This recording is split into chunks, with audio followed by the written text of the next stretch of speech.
everybody. Alongside Tom Verducci, I'm Kevin Kugler. Game one of this three-game series, and two pitchers that have seen very different tracks to their 2018 season. For the Miami Marlins, Jose Urena trying to get himself on track after a really rough start. Well, we're going to see the unluckiest pitcher in baseball. It's been a long time since the Marlins won a start of Jose Urena, 257 days to be exact. But it's really because of a lack of run support, not because of a lack of stuff. Good, hard, two-seam fastball and a wicked slider. And boy, if you like sliders, tonight is your night, because opposing him for the St. Louis Cardinals, Carlos Martinez coming off the DL. He's got many weapons in his toolbox, especially that slider. Oh, by the way, also off the DL to catch him, his security blanket, Yadi Molina. We have a great matchup tonight on the mound.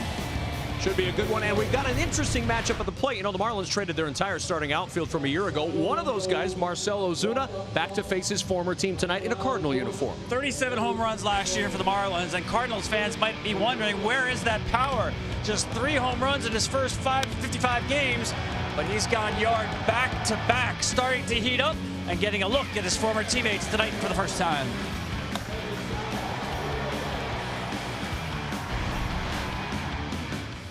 Blah, blah, blah, blah, blah. The skipper, Don Mattingly. Okay. You got it. Okay.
Vegas as the St. Louis Cardinals open up a 3-game home series against the Miami Marlins.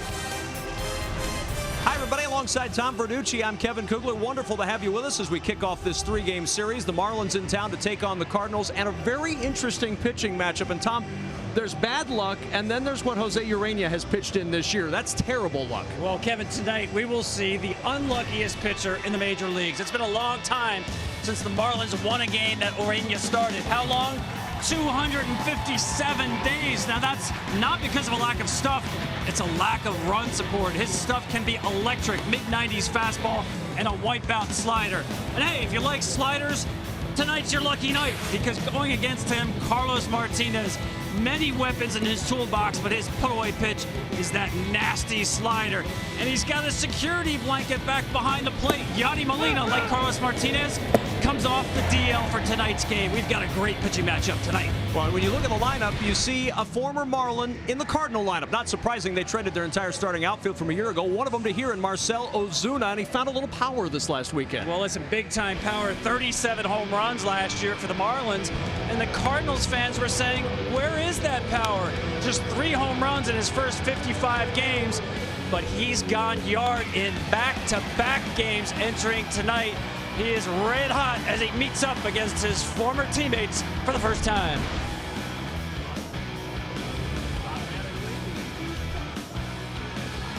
Don Mattingly, the manager of the Marlins, former Dodger manager in his 8th season overall, helming a major league club.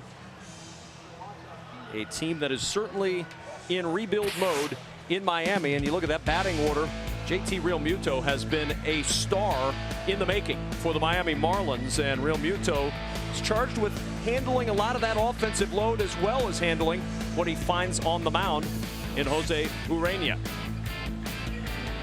Speaking of on the mound, Cardinal fans are thrilled to see Carlos Martinez back, making his 9th start of the year. He was on a career pace before the injury, 3-2 record with a 1.62 earned run average, trying to pick up right where he left off. Well, I like watching him pitch because, as I said, he's got so many weapons in the toolbox. He's got a new one this year, the cutter, to help neutralize left-handed hitters. Inside job. He keeps the ball inside the park. He's allowed only 1 home run this year, and it takes 2. If he needs a ground ball double play, he's as good as anybody in baseball at getting it.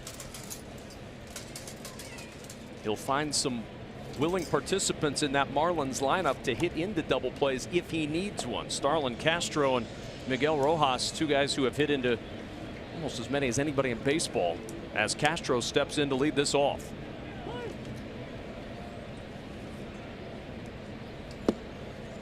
All 1 to Starlin Castro.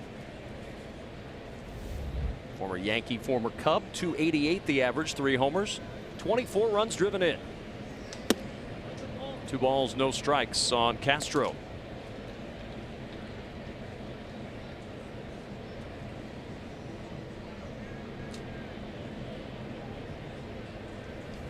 And Martinez falls behind the first man he faces, 3-0. Yeah, that's typically his cruising speed, 91 to 93. He's a different pitcher when he first came up, but if he's in trouble, that's when you can see elevated velocity. And a 4-pitch walk starts the night. Starlin Castro headed to first. Defensively for the Cardinals, Ozuna, Pham, and Fowler from left to right in the outfield. And on the infield, Carpenter, Darryl Munoz has been a revelation at shortstop for the Cardinals in the infield, not only at the position, but at the plate. He's got a lot of pop in his bat. By the way, did you see all the rust on those 4 pitches from Carlos Martinez? Can you tell he's been out a month? I'm guessing Mike Matheny saw that rust as well. Castro aboard at first. And there's the first strike thrown by Martinez, starting off the at-bat of Derek Dietrich. This is where Carlos is so good at running that sinker to arm side and get the left-handed hitter hit a ground ball. Sinker is his go-to pitch in these ground ball double play situations.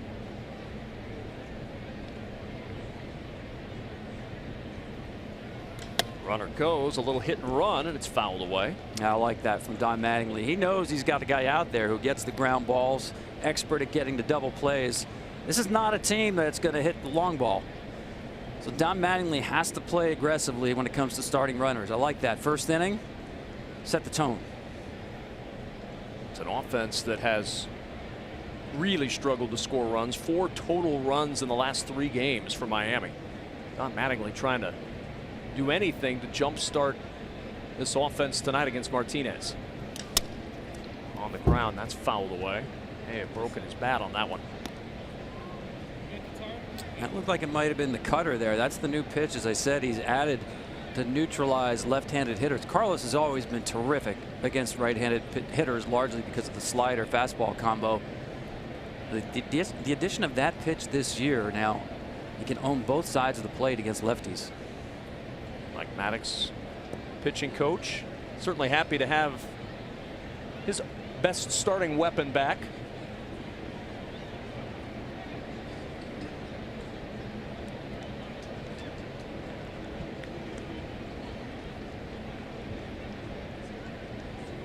Dietrich down 2 strikes as that sails away. Dietrich hitting .270 on the year. He's hit 6 out.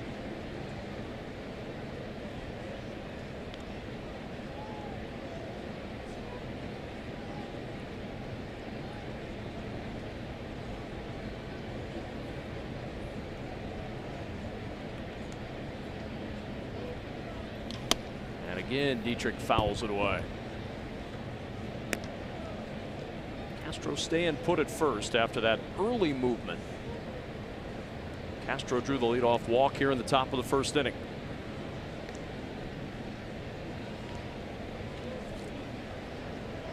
See Carlos already working both sides of the plate. In and out, in and out. Back inside, and Molina with the backhand swap. 2-2.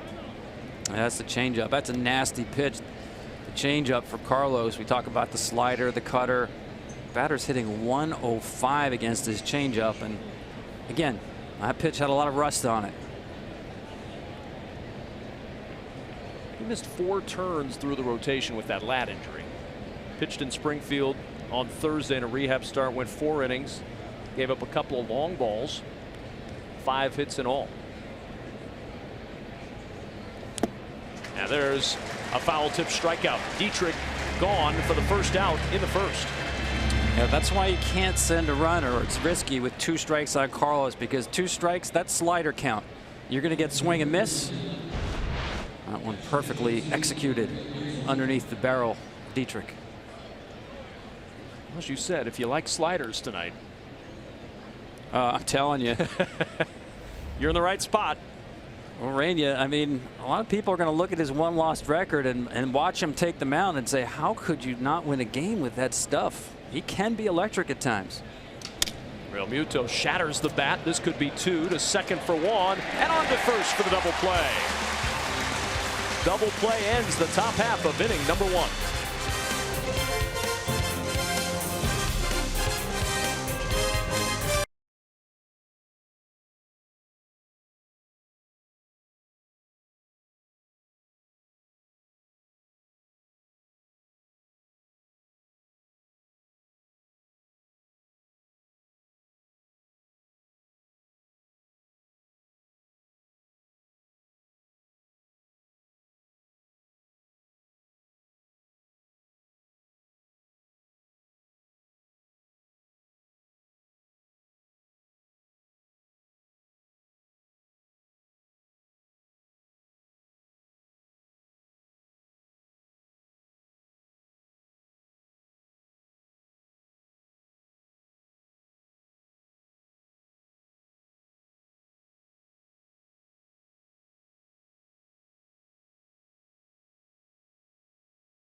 St. Louis with Tom Verducci. I'm Kevin Kugler.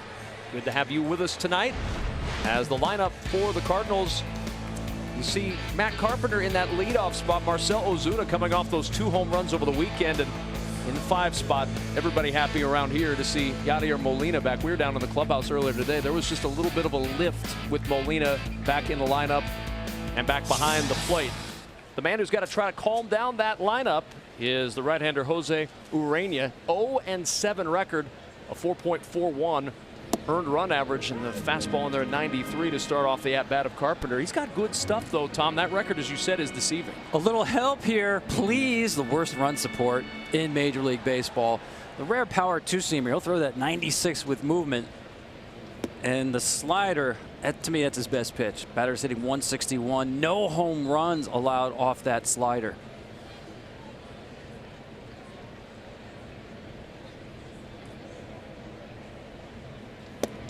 Carpenter looks at ball 2. Carpenter was hitting 140 on May 15, so take that into account when you look at the 215 average coming into this at bat. He has been finding the stroke of late, and as you see there, he's found it again.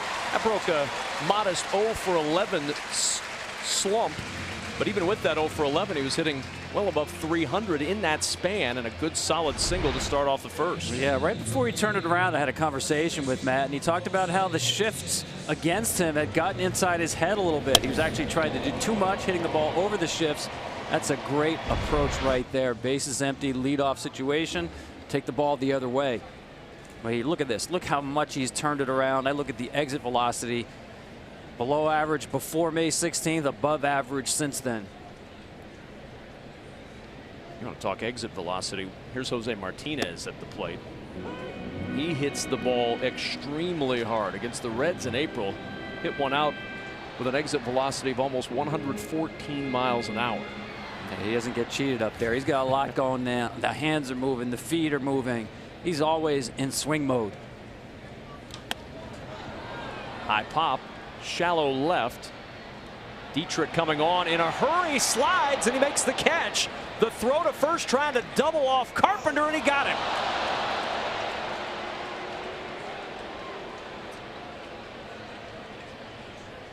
Well, this is the toughest time of day for an outfielder. Dusk, lights haven't taken full effect here.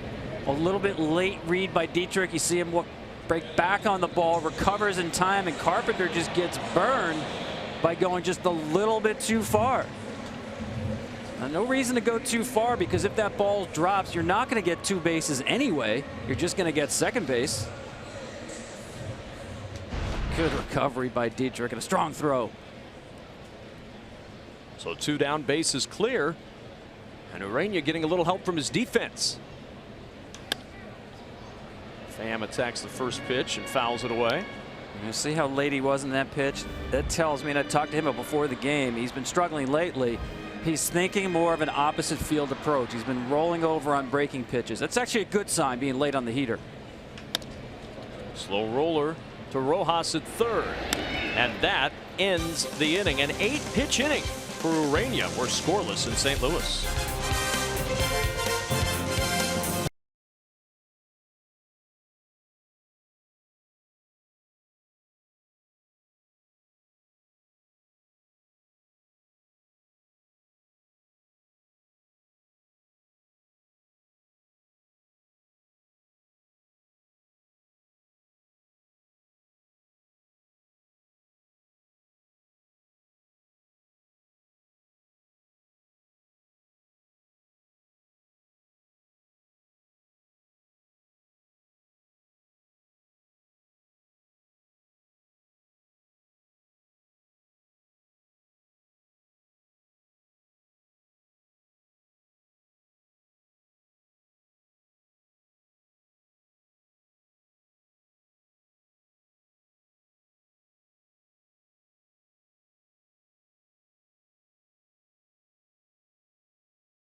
keys to the game segment ever. This is in honor of the bagel next to Ureña's win column. A smear of early runs. Let the guy relax on the mound with a lead. And for the Cardinals, everything reheated. That's Carlos Martinez. He throws everything back on the mound for the first time in a month. This is inside to Justin Bour for ball one. I have no actual evidence to back up that that is the first time schmear has been used, Tom, but I'm going to assume that it is. You see, I didn't ask for a glob, and Ureña, the way he's going, would never ask for a glob. Just give me a schmear. Yep. A schmear will do. You can't be greedy.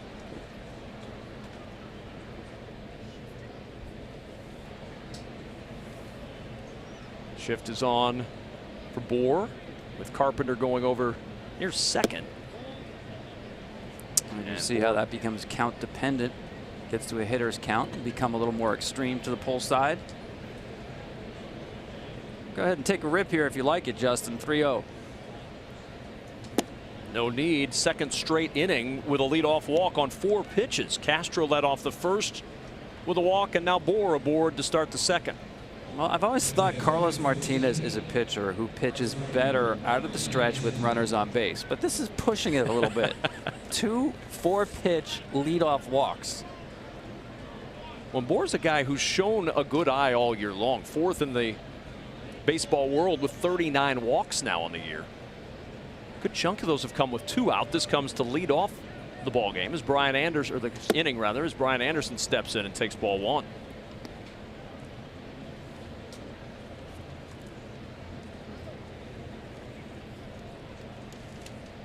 Anderson hitting .393 over his last 7 games, really starting to find his groove in his rookie season. 1-1. Talking with Don Mattingly earlier, and Anderson is a guy they've moved around. He's been at third, now out in right field. He really likes him as a right fielder. He was raving about what he can do out there. A really good athlete. Played shortstop in college. And a base hit for Brian Anderson. And the Marlins with a threat brewing here in the second. First and second, and nobody out. Yeah, and when Don Mattingly talks hitting, you listen. And he was just raving about this young man's approach to the plate. Right here, Martinez stayed soft throughout this at bat. Breaking ball, he wanted that away. And Anderson did a nice job not getting too big on it.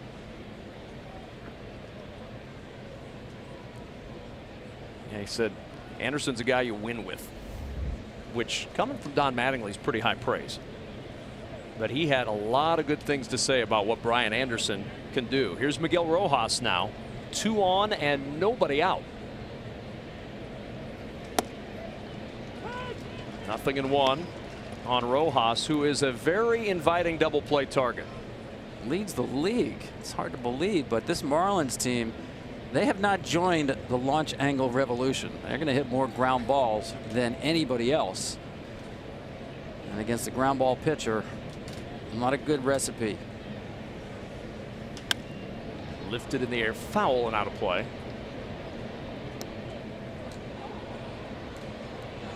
How good is he getting to? And remember, he missed a month.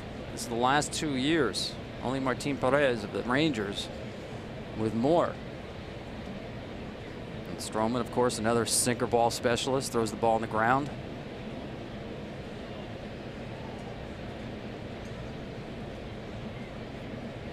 Martinez has coaxed 1 already tonight. See what he can come up with here on 0-2 to Rojas.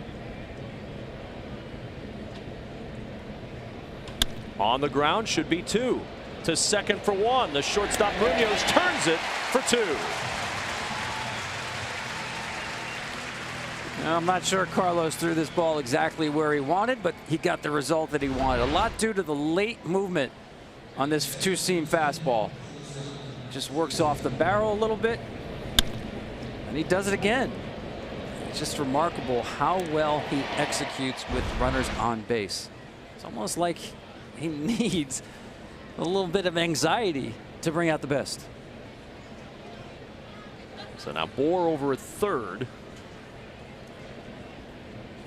And JT Riddle at the plate, trying to come up with a big 2-out hit. It's 10 games for Riddle, hitting .207 on the year, 2 for 7 with runners in scoring position.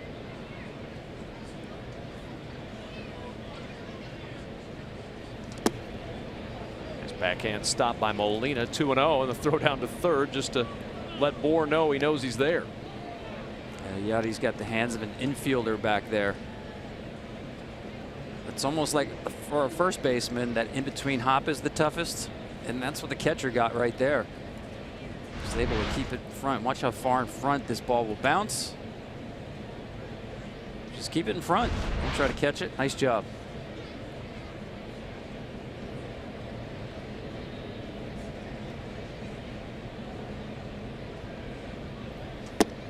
Three balls, no strikes now for Riddle.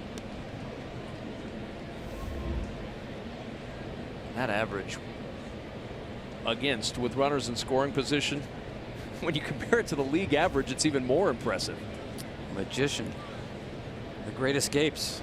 3 for 45, that number broken down as the pitch in there for a strike, 3-1.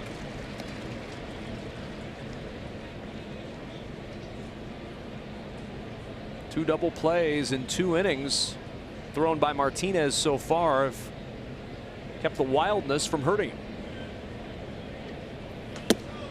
And there's the third walk issued already by Carlos Martinez as the Marlins with runners at the corners and 2 out.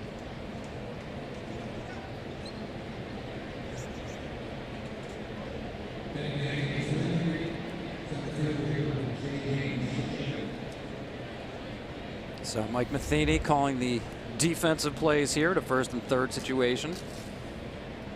Obviously, the game calling is in the hands of Yadi Molina. You will not see Carlos Martinez shake him. He's been behind the plate for 89% of his career games. And he misses outside for ball 1. Not surprising to see a little bit of the wildness from Martinez. A month off through 4 innings at Double-A Springfield, and that's the extent of his work over the last month against live hitting. So far, yes, a lot of rust, but able to execute a pitch when he needs to. There's the strike taken by Schucht, even at 1-1. Martinez has the guy up he wants right now. Schucht just 1 for 18 on the season with runners in scoring position.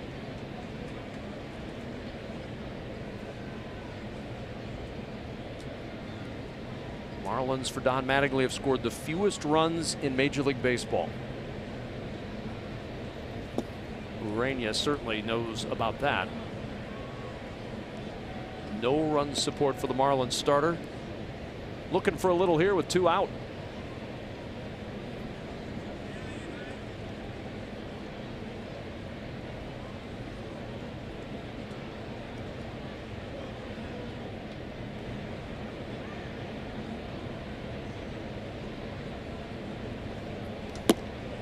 Stayed outside, now 3-1. That's another non-competitive pitch from Carlos Martinez. Rare to see him throw so many pitches that are a ball straight out of the hand. Nothing to tempt a hitter.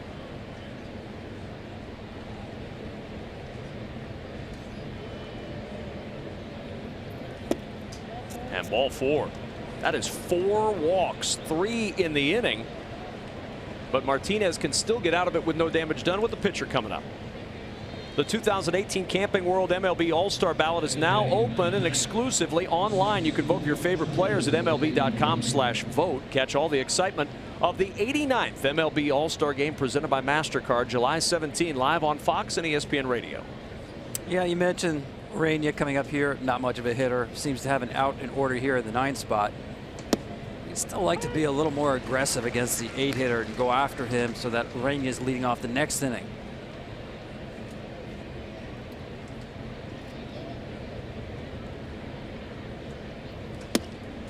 Nothing in 2 on Urania.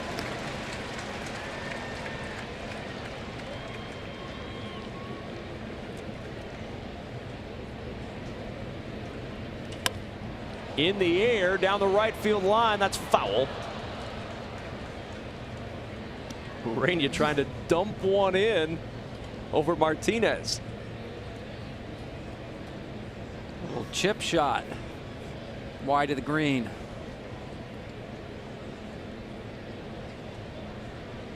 He's going to get any run support. He's got to do it himself. Not a bad idea, right? You got a bat in your hands, you're dangerous. 24th pitch of the inning right here. Look out. Urania's shaking that one off a little bit. You talk about fighting it off. Looked like he was being attacked by a swarm of bees. Get off me. Check out this self-defense swing. Yachty was about to catch it.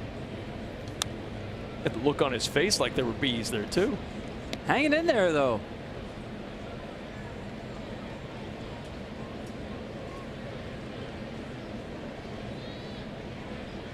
Bases loaded, 2 out, the 0-2 pitch. And again, spoils a Martinez offering. And Urania sticking around. You know, I mentioned there are times in a game where Martinez will hit 97 with his four-seam fastball up. You haven't seen it yet? This would be a good spot here, coming from behind the breaking ball. 7th pitch of the at-bat here between starting pitchers. The 0-2 again from Martinez. Cold strike 3. Urania out on strikes. And the Marlins leave them loaded with Ozuna headed up next.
Alive. And by hand-cooked tire, never halfway. With Tom Verducci, Kevin Kugler back in beautiful St. Louis, Missouri. Marcell Ozuna, the former Marlin, getting ready for his first at-bat against his old squad. Yeah, as we mentioned, the top starting to heat up. Home runs the last couple of games. What I'm seeing is someone now just getting his timing down, because last year he was as good as there was in Major League Baseball hitting velocity. Last year slugging 554 off fastballs that are 93 and above. That's above average velocity. He lowered his hands last year to get to fastballs better. This year, this is what he's been doing on fastballs, pounding them into the ground. And that's just a matter of just being off a little bit with timing. Check out the numbers here. Starting to get a little bit better lately. But as you can see against fastballs, just the power hasn't been there yet. Yeah, that power hadn't been at home until this past weekend. Those 2 home runs he hit against the Pirates over the weekend were the first 2 he hit as a Cardinal here at Busch Stadium. And the fastball missing inside for Urania to start the at-bat here in the bottom of the 2nd. So this is a good test against the fastball from Urania. You'll see it 95, 96, sometimes 97. This is inside again, 2-0.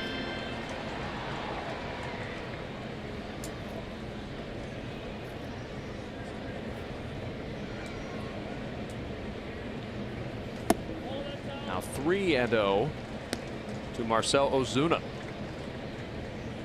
Oh, Numbers here you against go. fastballs. Yeah, again, these are above average. The average fastball just a shade below 93.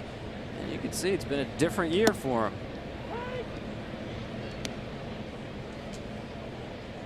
Like you said, though, a chance against Urania to test those fastball numbers. Seen a steady diet in this at-bat. The 3-1 on the ground, up the middle and into center field for a base hit. Turn that one around, and a base hit for Ozuna to start the second. Yeah, again, that's what you're seeing more with Ozuna.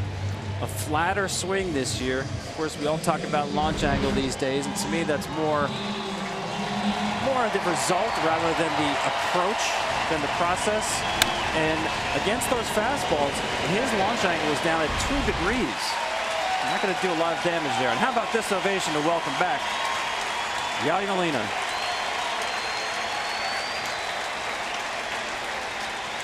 I think Cardinal fans appreciate having him back in the lineup, Tom. They did well without him. 26 games, 13-13. Treaded water, but kept themselves right in the mix of what's a very difficult division in this NL Central. Tried to hold his swing. He couldn't. It's even 1-1. That's the slider. And if Urania's on, you will see a lot of those check swings. Hitter reads fastball, last minute, recognized slider, too late.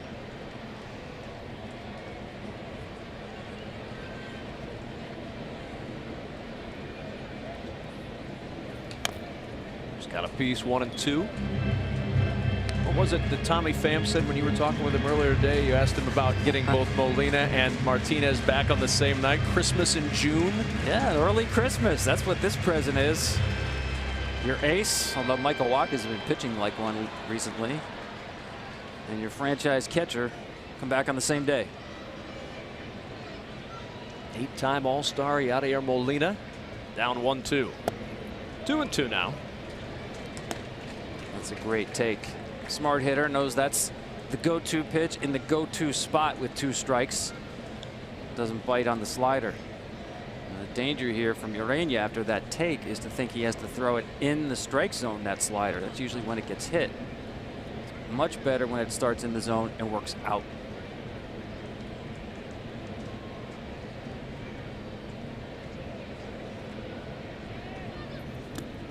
That one gets through.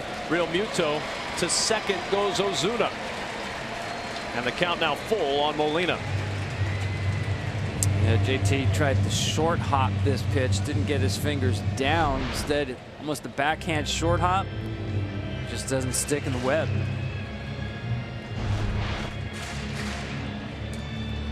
Wild pitch for Urania.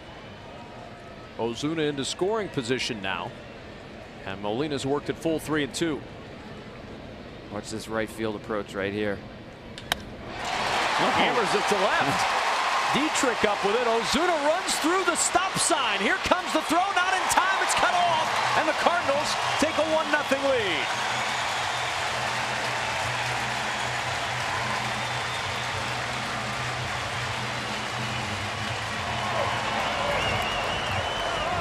Well, you called it, Kevin. There was no stopping Marcell Ozuna with nobody out, and that's the difference. I talked about the slider throwing it in the strike zone gets hit. I thought Molina would take a right field approach. Instead, he hits it out front.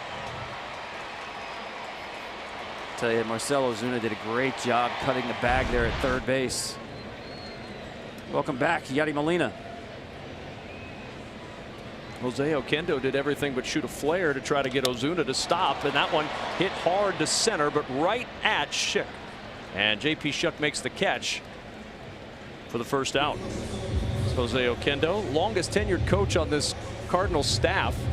He was trying to get Ozuna to stop before he got to the bag at third. Ozuna didn't pay any attention, as it turns out.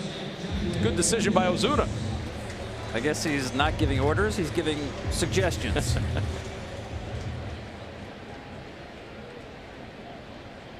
There's Jairo Munoz. 298 average on the year. After Paul DeJong broke his left hand on May 17th, Munoz moved into that role. He's really solidified that spot with the young injured. It's been a nice surprise and a nice revelation for the Cardinals at that shortstop spot. It really has. And I asked Mike Matheny, because Munoz can fill in a lot of different places, even the outfield.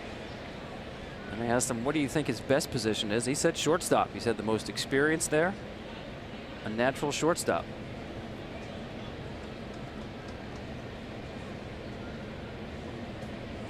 He said he made them notice him in spring training. At 375 in spring training for the Cardinals, they had no choice but to notice what he was doing.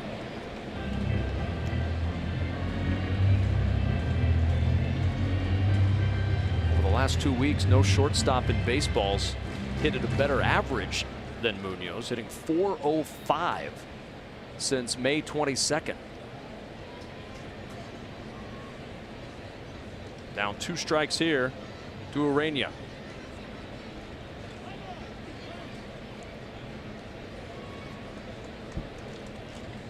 Urania's done a nice job burying two seamers on the hands of Munoz.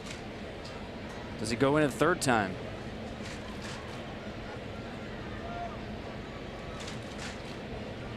The answer is yes. You saw him go through slider, changeup, fastball away. He wants the fastball in again.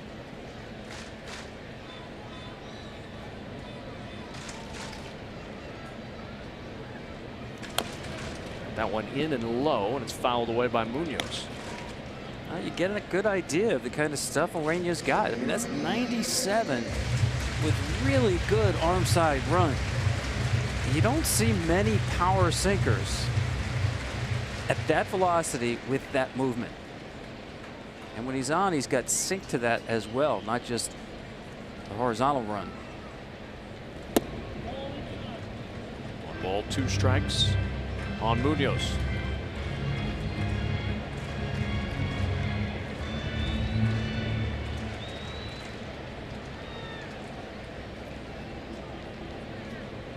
The 1-2.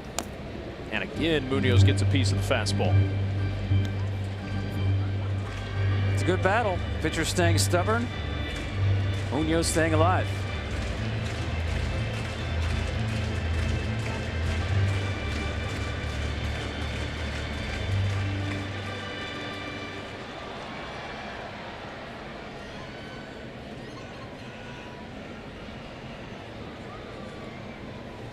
Wave and a miss. Munoz down for the second out. That's just nasty right there. Watch the sink. This is 98, people. Normally you think of a sinker. It's really a 2-seamer, not a true sinker, but you don't think of that much depth with 98. That's a special 2-seamer he's got.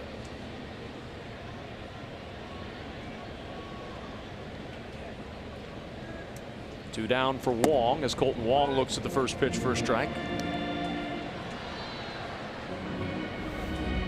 The numbers for Wong, just 181 the average.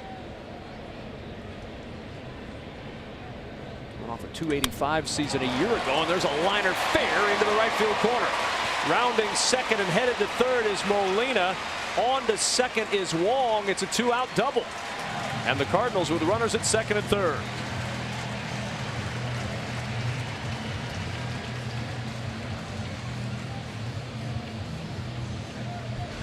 Colton Wong, to me, always handles the ball away better than down and in. You see him hook this one right there. This time I will obey my third base coach. No chance for Yachty to score on that one. First extra base hit of the game comes off the bat of Colton Wong. And as we saw last half inning, where Urania had a chance to help himself, Carlos Martinez with an opportunity to help himself with a hit here. Down 1 strike. He can swing it a little bit. He certainly doesn't get cheated, as you saw right there. 3 for 8 in his career against the Marlins. He's driven in 4.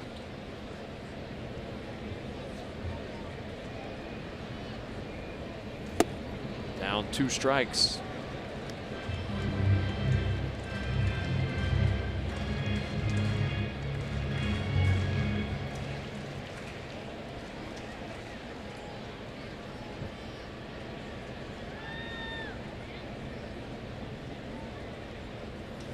Swing and a miss, and Martinez out on strikes to end the second. But the Cardinal leader, Yadier Molina, coming back in a big way, driving in the former Marlin to give the Cardinals the lead.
Subway Series. For others, it's Astros and Rangers or Diamondbacks Rockies. Coverage begins 7 Eastern, 4 Pacific on Fox, or stream it live on Fox Sports Go. Check local listings for the game in your area.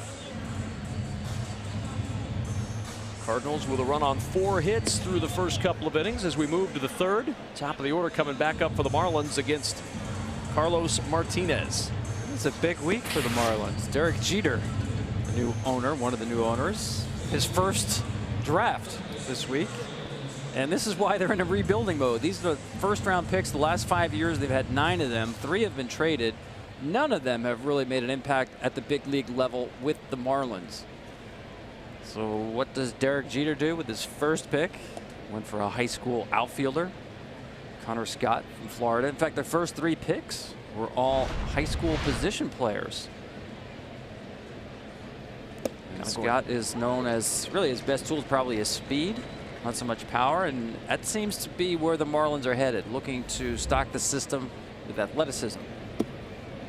1-1 to Starlin Castro. Kind of went counter to the early stages of the first round of the draft. A lot of college emphasis in the first part of this draft this year. Yeah, I think those teams that are close or playing well now, like Philadelphia, it made sense with a shorter lens.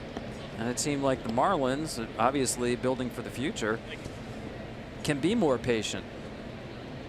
But you think about, they made the trade with Ozuna and got back Magneuris Sierra from the Cardinals, very athletic outfielder. They made the trade with Yelich with the Brewers and got back Lewis Brinson, athletic outfielder. And now their first pick, athletic outfielder. It's a big park, and they're betting on athleticism and speed. 2-2 to Starlin Castro.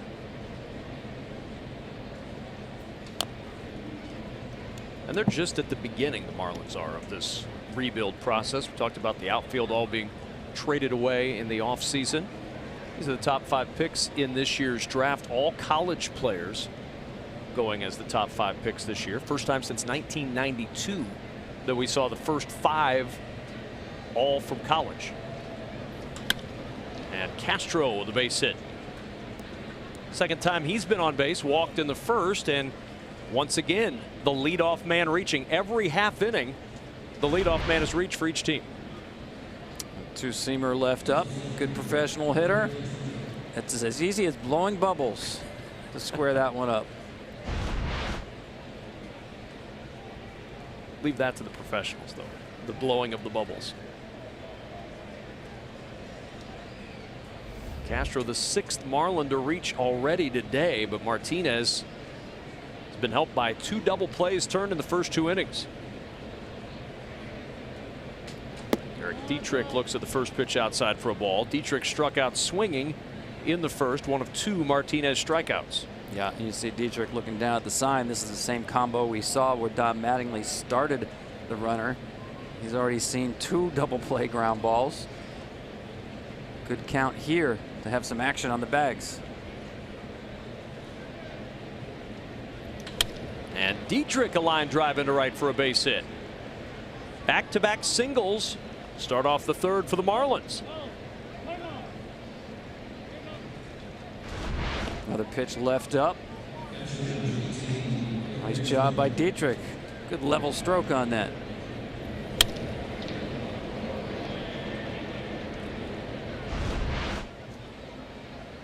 Two on, nobody out for JT Realmuto. He was not up for long in that first inning. Attacked early and hit into a 6-4-3 double play to end it.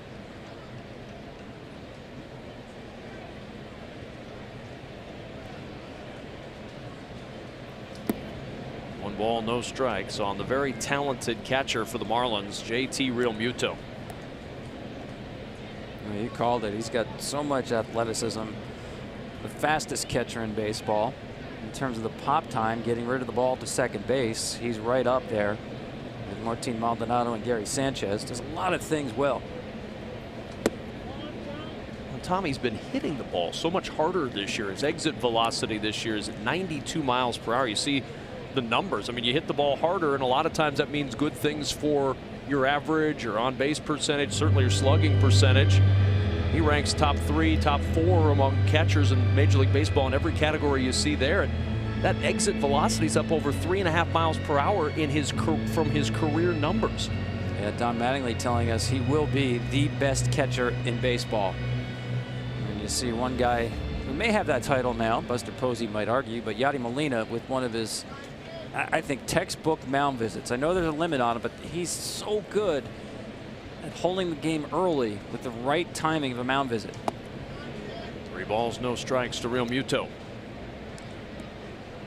I've seen so many games in these situations where a pitcher's in trouble in the early innings. Yadi goes out there, guides him through, and the pitcher's still out there in the 6th. That's a 4-pitch walk. That's the 5th walk of the night for Carlos Martinez, and the bases are loaded with nobody out.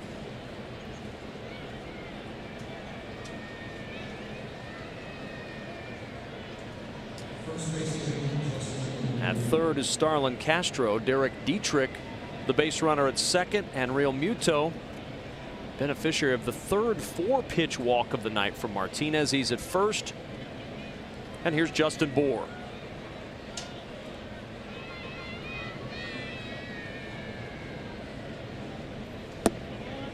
One ball, no strikes on Bour. Bour walked in the 2nd.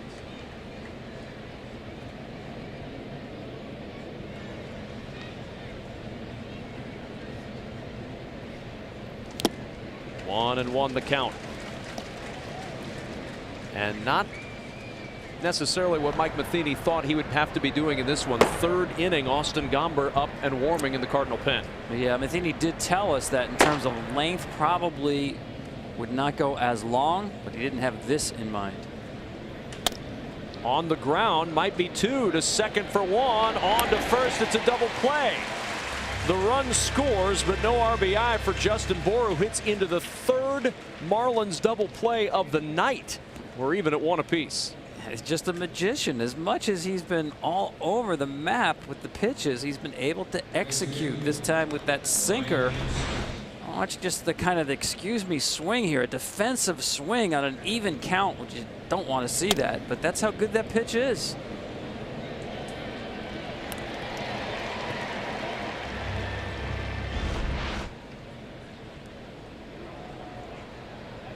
5 walks, but 3 double plays, keeping Martinez from further damage. Brian Anderson down a strike.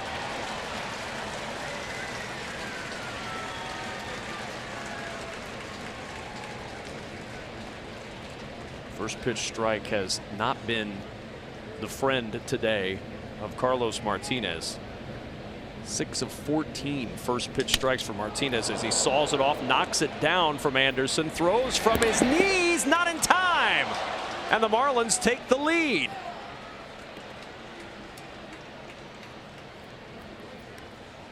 I give Anderson so much credit. We talked about how Don Mattingly just raved about his competitiveness before the game. The trainer's going to come out and take a look at Carlos Martinez. This is one of those situations, the ball comes back not as hard as you think. A little bit of a scramble and just the easy toss here, underestimating the effort and speed of Anderson.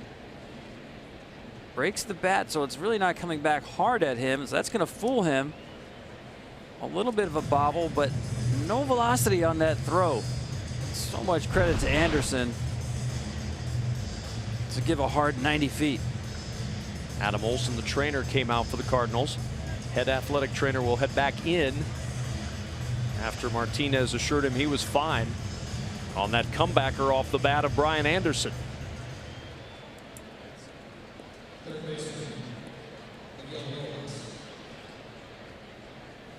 So Anderson gets an RBI. They'll rule it a single, and the Marlins take a 2-1 lead.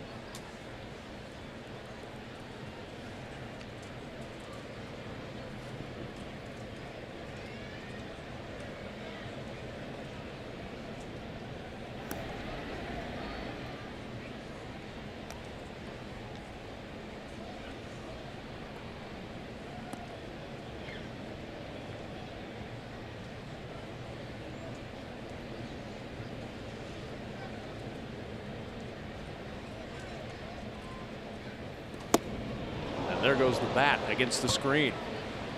Seen a couple of broken bats, that one flying. Yeah, that screen, of course, extended this year, is designed to protect people from foul balls and once in a while a helicopter of a bat.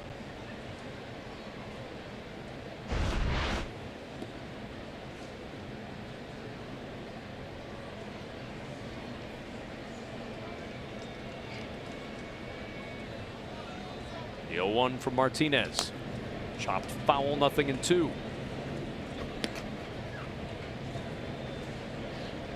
Martinez coaxed the double play off the bat of Rojas back in the second.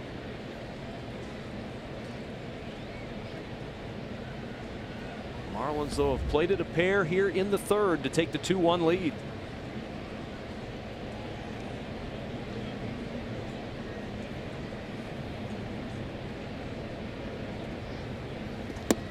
Good pitch from Martinez. Rojas down swinging, but Martinez gives up a pair and gives up the lead.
Starting off the third for the Cardinals, and a strike from Jose Urena, who's got to feel like he found some buried treasure. There's 2 runs on the scoreboard in the 3rd inning.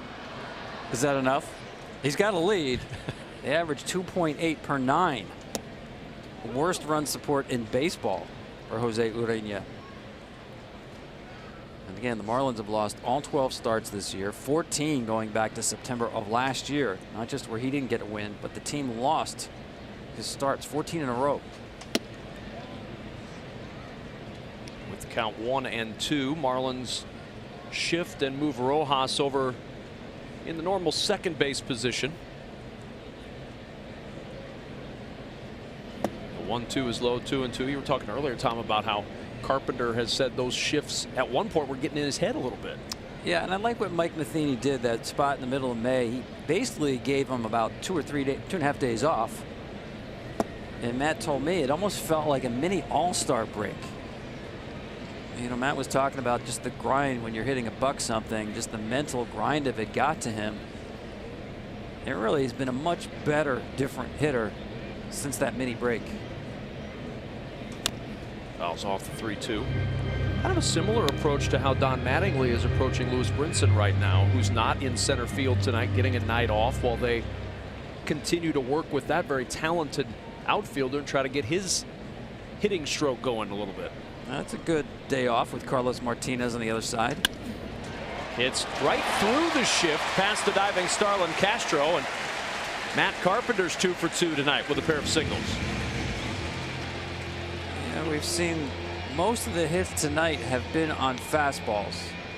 I talked about the movement that he has, but he doesn't get a lot of swing and misses on fastballs. And I'll tell you why. It's the way he throws the baseball. Hitters get a really good look at his fastball. When it moves, yeah, it's difficult to hit. But Urena has a really awkward arm swing, and the front side will bail out, so the hitter will see the ball early out of his hand. There's no deception with that fastball.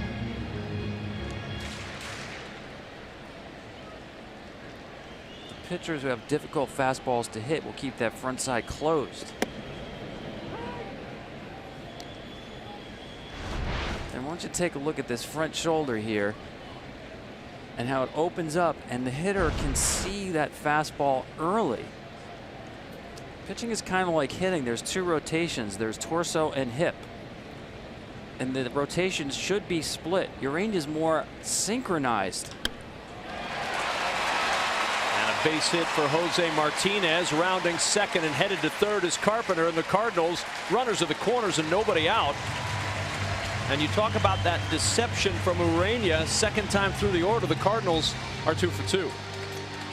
Yeah, I don't know how Jose Martinez hit this ball, but this is what he can do. He can hit bad balls well. That's just a misplaced slider right there, but still up and in. Oh yeah, that feels good. So Carpenter at third with Martinez at first. And now Tommy Pham, who grounded out to third to end the first inning. Chance to tie this game.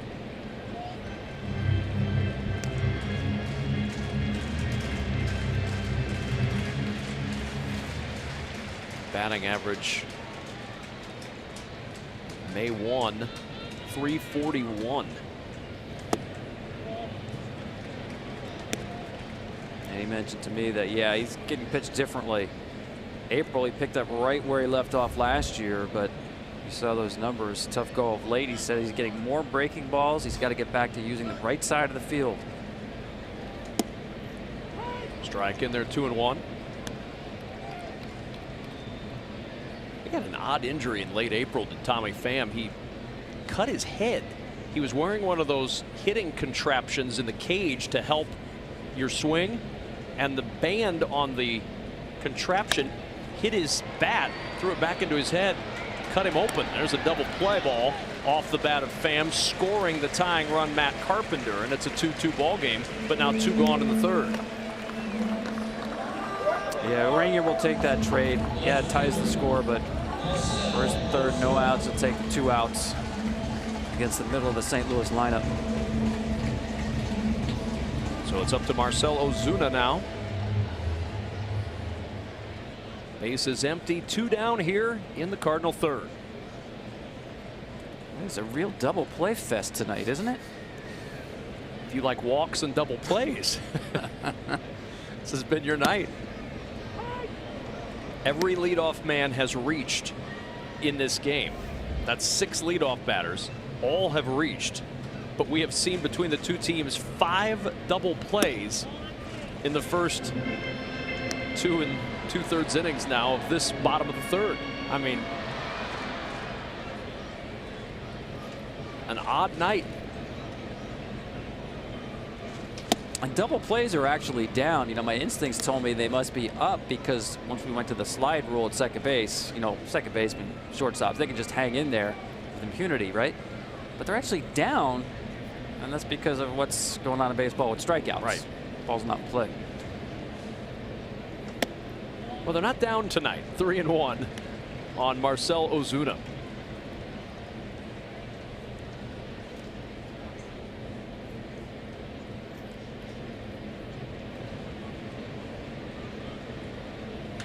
And Ozuna with a hard hit ball to left. That'll drop in for the base hit.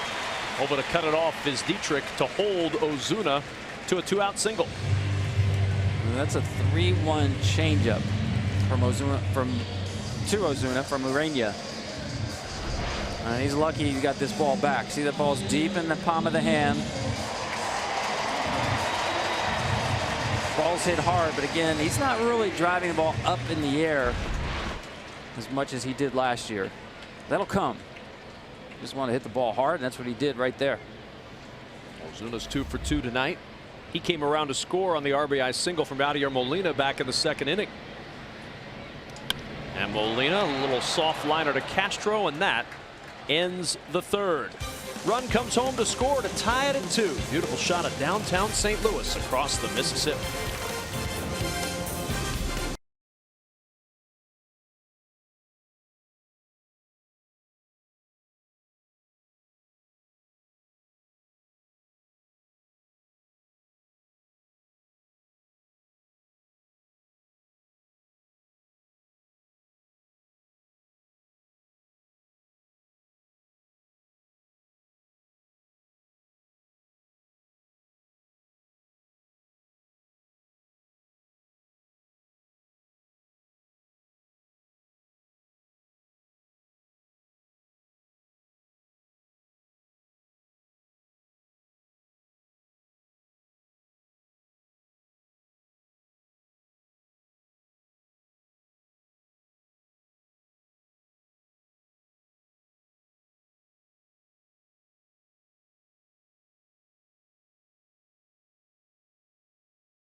In St. Louis, the MLB At Bat mobile app brings every baseball moment to your favorite devices. Catch it all season with the free MLB.tv Game of the Day, live radio broadcasts, in-game highlights, stats, news, and more. Download MLB At Bat today. It's your #1 app for live baseball.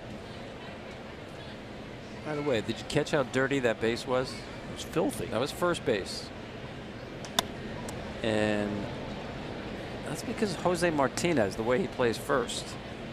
He's got big feet, first of all. And most people, first baseman, put their foot on the edge of the bag.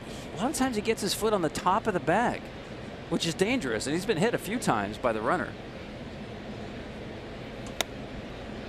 Not only dangerous, not particularly aesthetically pleasing when we get our glamour shot of first base and it's covered in dirt. Housekeeping.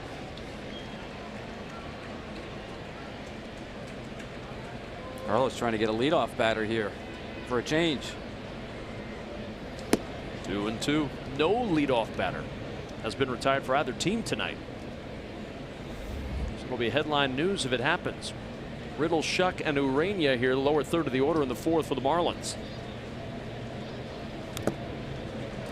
Still 2-2 on Riddle, who walked back in the second. You know, the pitch before that was really one of the first times I've seen Carlos really fall off to the first base side of the mound. That's something he did regularly early in his career. He's become a better strike thrower, maybe not tonight, but being more directional to the plate. Like that. That's much better.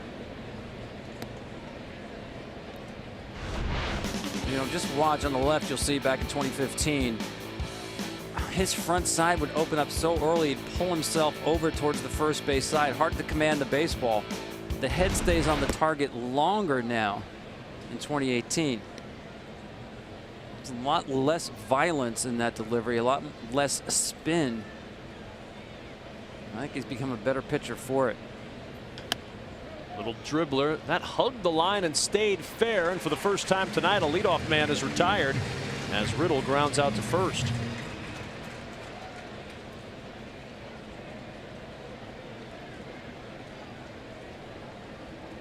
Have you noticed we're getting through the alphabet soup portion of the Miami lineup? JT and JB. And another JT to follow a couple batters later with Real Muto. Here's JB Shuck. What I want to know is, how do you decide whether to use the periods in the name? JB, there are none. No. JT, there are. Real Muto, anyway. I assume you blame your parents for that, right? I mean, that's where it all begins. It makes it easier to sign autograph. You don't have to put those two dots on there. For expediency's sake, I guess. 1 ball, 2 strikes on JB, no periods, Shuck. It's good planning if your parents left out the periods for your autograph signing as an adult. That's thinking ahead.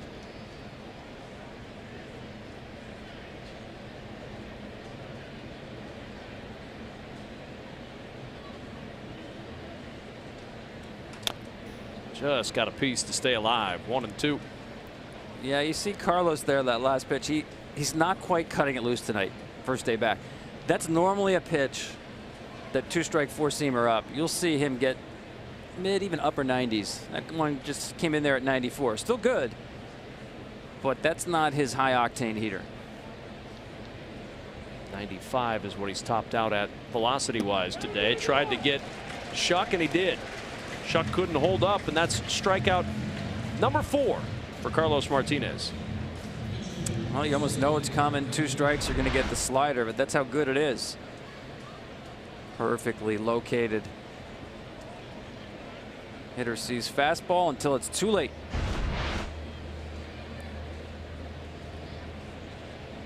Two down, and Urania down a strike. Mighty cut from Urania.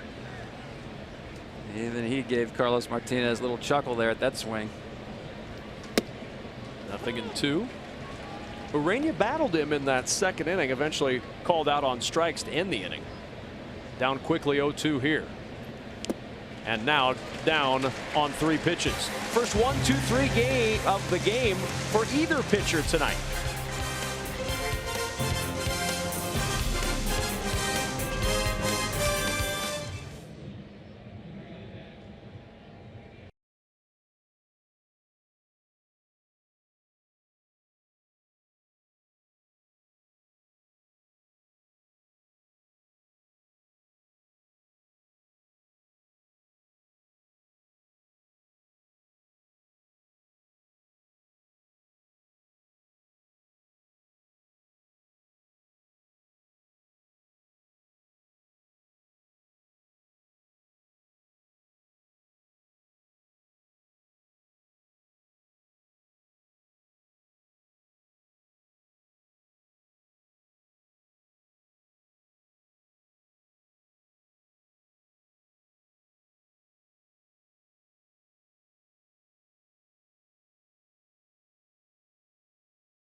Live and over 300 hours of coverage. The world's biggest sporting event is just 9 days away right here on Fox and FS1. And Carlos Martinez, looks like the day done for Martinez. 75 pitches in his return, 4 innings. Gomber has been loose for quite a while in that Cardinal pen, and Tom Verducci looks like a short stint for Martinez tonight. Yeah, well, Mike Matheny told us that he would not give him the same length he normally would. As you mentioned, coming off the DL here for the first time, pitching in about a month. You know, we're so used to in this game, too, you know, when the lineup turns over for a third time, having that dictate pitching moves, that's got nothing to do with this. First of all, that guy is the best pitcher in baseball third time around a lineup. This is just about the rust that we saw early in the game. And also the fact, Kevin, he got extended in this game. 75 pitches, but he threw 45 of those out of the stretch. And I always thought there should be some kind of conversion system. Those pitches are more stressful out of the stretch than the windup. And if you come up with a system, don't make it as hard as going from metric to the English system, because I still haven't figured that out. What if my system is metric? That would probably be an issue. Be okay in Toronto. It would be. So Martinez done. Urania still working the 2-1. This is to Fowler, now 3-1 on Dexter Fowler. Fowler hit the ball hard in the second inning, but right at Shuck in center field. Fly ball to left. Dietrich coming on, makes the catch. Seemed a little more difficult than off the bat initially. He was fighting that one. He just hung with that one. Found it a little bit late. Yeah, there's the sky here again. We're just towards the tail end of the worst time for an outfielder. Whew. Sigh of relief after that catch.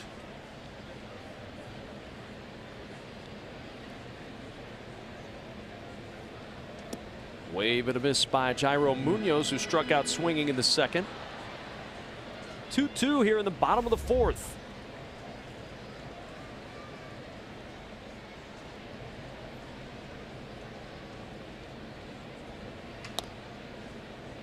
No balls, 2 strikes.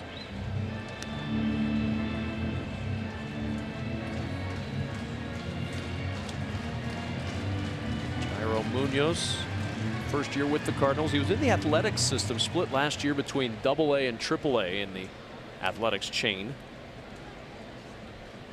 Joined the Cardinals. Mentioned he tore the cover off the ball in spring training, and it's been a real boost for this Cardinal infield after Paul DeJong got injured.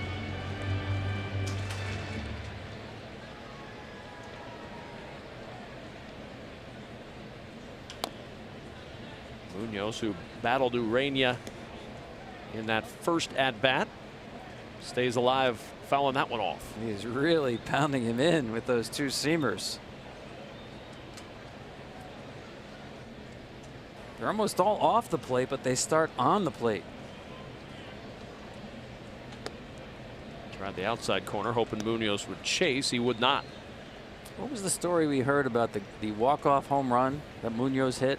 What he did afterward? Went home and wrote down how he felt about the walk-off home run, because he wanted to remember that feeling. You'll hear a lot of guys, especially the age of Jairo Munoz, or have that generation, that go home and immediately write down the feelings so they could remember what it felt like.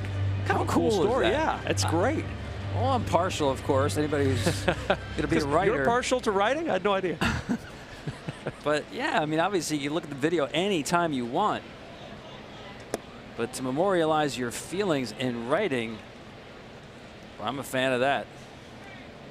Well, and when his career is long done, how cool is it going to be that he has that? This is how I felt that night that I had a walk-off home run in the big leagues. 3 balls, 2 strikes. It's kind of like keeping score at a game, which very few people do anymore. I always kept score and went to a game as a kid. and you buy that scorecard for 25 cents. You get a pencil with it. That's like a bonus, but you got a little historical record of the game you went to. Swing and a miss. Second time tonight that Munoz has gone down swinging. 2 down in the 4th. Now, I have no idea where those scorecards are, so it's not like it's the Library of Congress. Don't get me wrong. Somewhere in the Verducci archives, there's a stack of scorecards.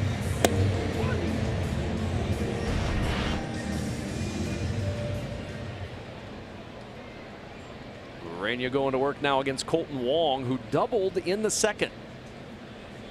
Urania looking for his first 1-2-3 inning of the night. Falls behind 1-0.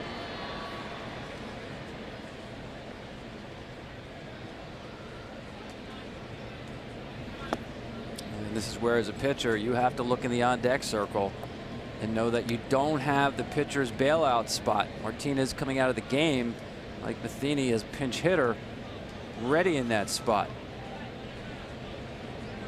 Not a pitch around situation. 3 balls, no strikes. Luke Voigt waiting on deck to pinch hit.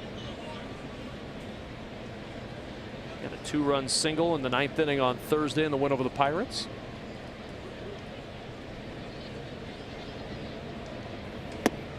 Three and 1 the count on Wong.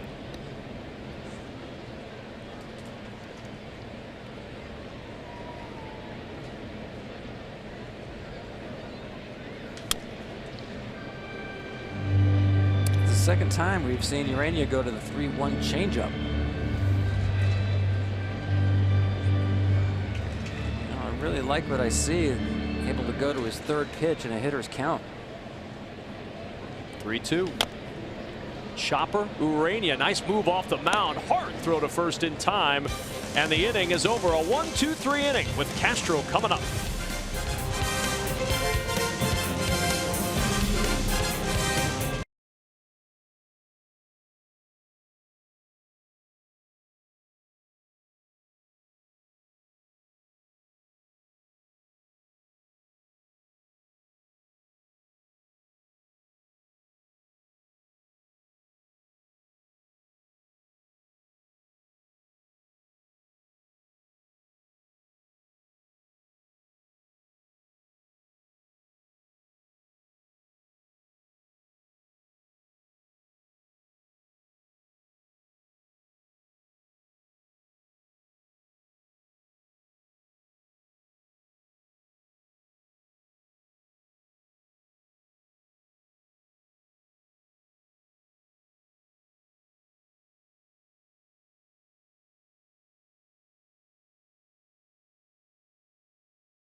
Two in the top of the 5th. Kevin Kugler alongside Tom Verducci. We mentioned the night was done for Carlos Martinez, and making his Cardinal debut, just called up today, right-hander Preston Guillemette.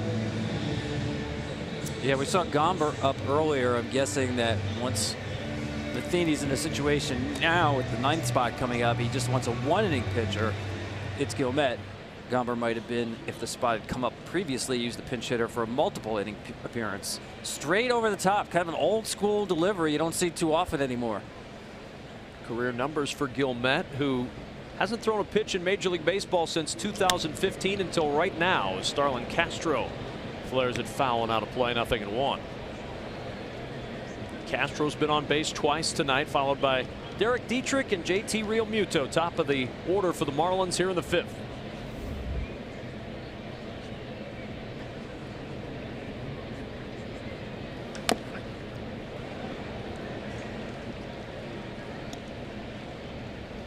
Strikes on Starlin. Castro will walk that one off. Yeah, easy to see how you get on top of this fastball from Guillemette, because as I said, he's straight over the top, the high release point, so he's going to have an extreme downward plane. Tough to get underneath that.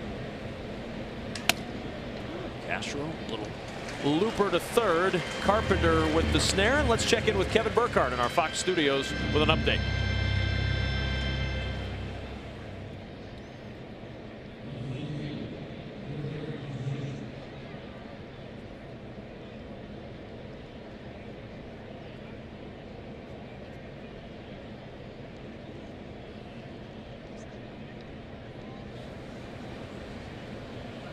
All right, Kevin. Thanks very much. That will interest Cardinal fans. This NL Central is a very competitive division with the Cardinals, Brewers, Cubs all battling at the top. Should stay that way too. 2 balls, no strikes.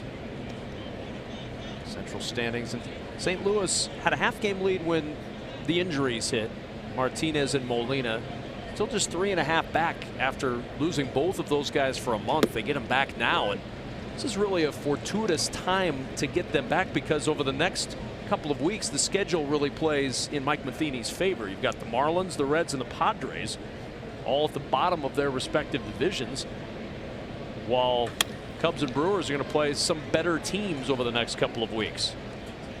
Solid contact from Dietrich as he's got a 1-out double for the Marlins.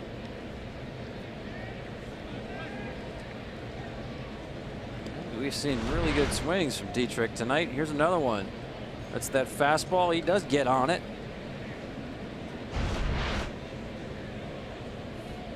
His grandfather played in the big leagues. Steve Demeter,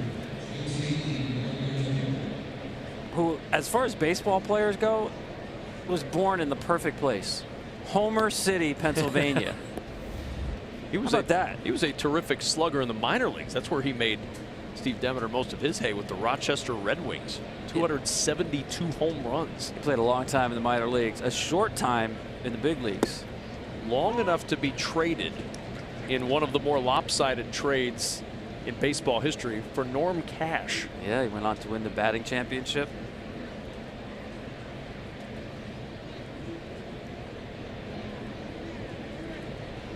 Nothing in 1 on JT Realmuto.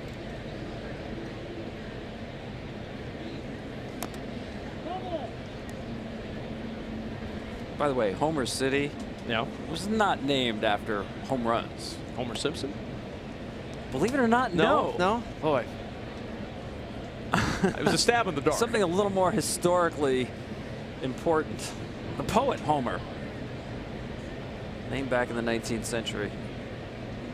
Someone somewhere is saying not more historically important than Homer Simpson. Well, that's true. It depends, I guess, when you were born. And a liner to left for a base hit.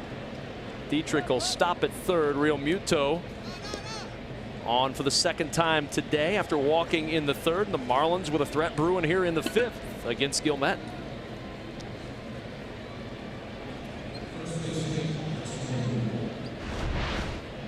There's that fastball he wanted in middle, right where the hitter likes it.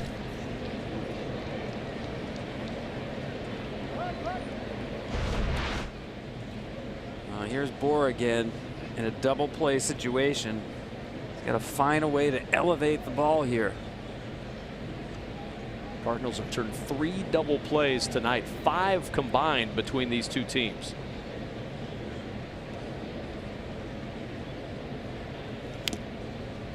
Oh, and that got a piece of Yadier Molina. First game back, and it was a foul ball that sent him to the shelf for a month.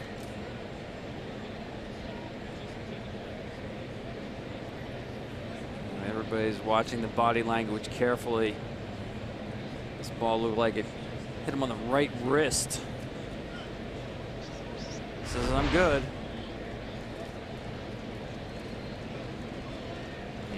Thankfully, it hit the glove first. Still stings.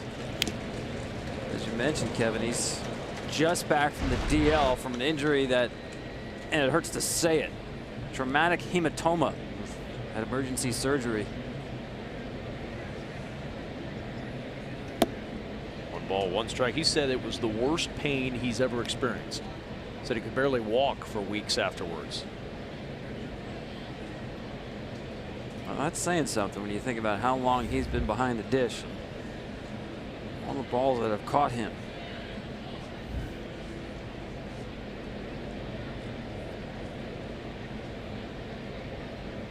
The 1-1. In the air, shallow left. Ozuna coming on. Tagging and headed for home. Here comes the throw from Ozuna. Not going to get there. The sacrifice fly for Bohr plates Dietrich, and the Marlins take the 3-2 lead. That's good scouting report to take the chance there. Ozuna, I don't know what's happened with his arm. It actually has gotten better over the course of this season, but he used to throw the ball much better than what we've seen this year. Definitely had some issues back in spring training.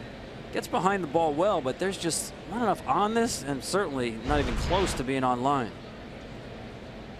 That's a Gold Glove outfielder, not throwing like one. He's committed 3 errors this year. Didn't have an error last year.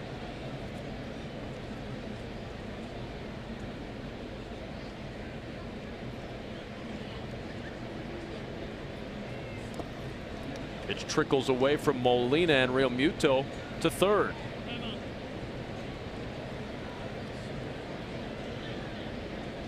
So a wild pitch for Preston Guillemette. And the Marlins a chance to add to their lead.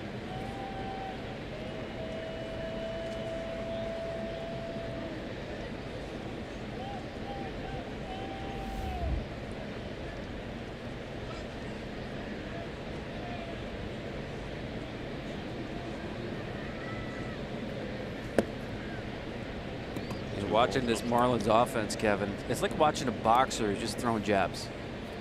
You know, they don't have that haymaker. No. Yeah, if you're waiting for the knockout punch, it's probably not coming. Probably not coming. This is the way they need to play. Play close games, pitch well, defend well, and get a few timely hits. 2-1. The real question will be close leads at the end of games. What do the Marlins do with that bullpen? Kyle Bearclaw took over that closer role as it is over the last week, but they haven't had a chance for him to close a game. Lost 6 straight. In the air to right, pretty well hit. Fowler going back, looking up, and that ball is gone. That's a 2-run homer off the bat of Brian Anderson, and a 5-2 lead for the Marlins. Take that. You want to see a haymaker? How about Oppo? Well, I really like his approach. He's such a well-balanced hitter. And Don Mattingly was telling us before the game what a knack he has in run-scoring situations. This is the result of just a good approach. A fastball that he lets travel, doesn't try to pull it, stays behind the baseball.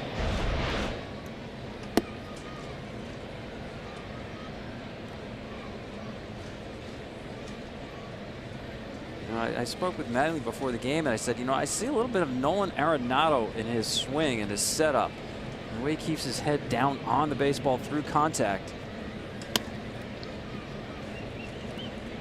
And Don said he saw the same thing.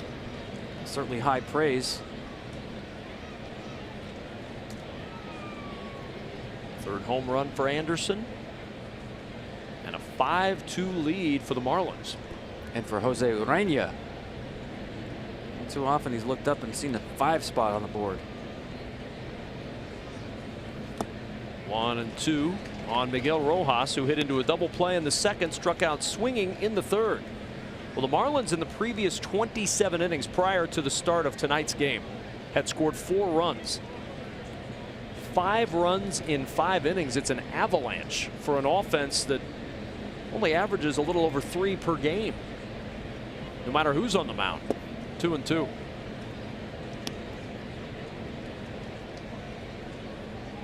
Urania has to feel like he's hit the lottery here. 0-7 on the year for Jose Urania. They've lost their last 14 games that he has started, a franchise record. Not the record you're looking for. No. There you go, the worst run support in all of baseball. Marlins pitchers 1-2 on the list.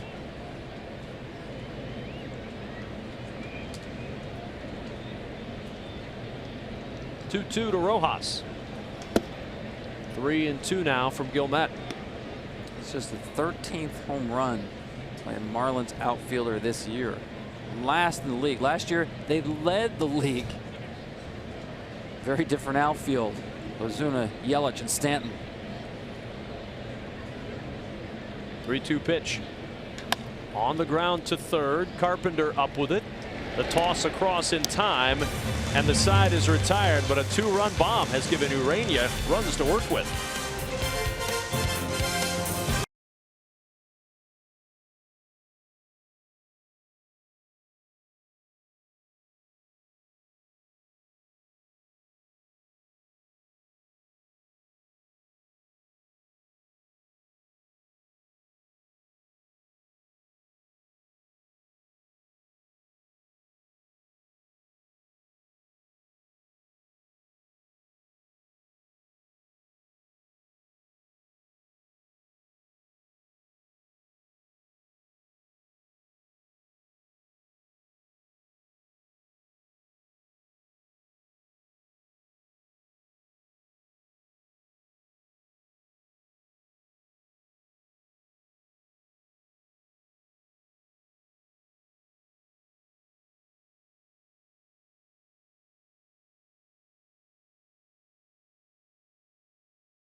Open up a 5-2 lead.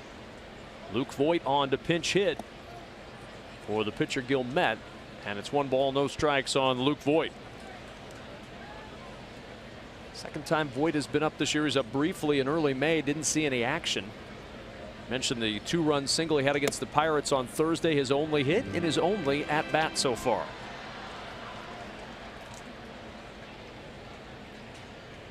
Voit then top of the order. Carpenter and Martinez to follow here in the Cardinal 5th. 2 balls and a strike. Jose Urania all of a sudden finds himself pitching with a 3-run lead. It's not something he's done much of this year. 2-2. Nice slider. Yeah, this is matches the season high runs in a Urania start. Here you go. The first 55 games of the season, the team has lost 12 times. That ties an all-time record. I mean, Wilbur Wood was starting like every other day for the White Sox, the knuckleball pitcher. In Urania's case, that's 0 for 12. No wins in that run. And he walks the leadoff man Voit to start off the 5th inning. This MLB season, get the baseball game that'll have you wanting to play it again. RBI Baseball 18 delivers an all-new franchise mode and much more. RBI Baseball 18 is available now. Learn more at rbigame.com. Rated everyone. Obviously not good there Team just gives you a 3-run lead. You walk the leadoff batter as the lineup turns over. Ureña's coaxed a pair of double plays tonight. Working with just his second 3-run lead of the season. Boy, Real Muta stole that strike right there. Doug Eddings, the home plate umpire, known as having one of the larger strike zones in baseball.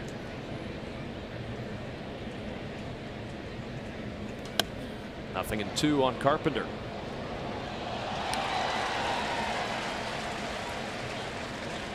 Presentation should not matter, but those are humans behind the plate, and how a catcher presents the ball does matter. Joe West, the crew chief, out at second tonight. No balls, 2 strikes to Matt Carpenter.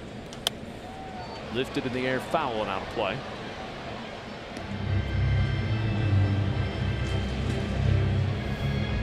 Two for 2 tonight is Carpenter.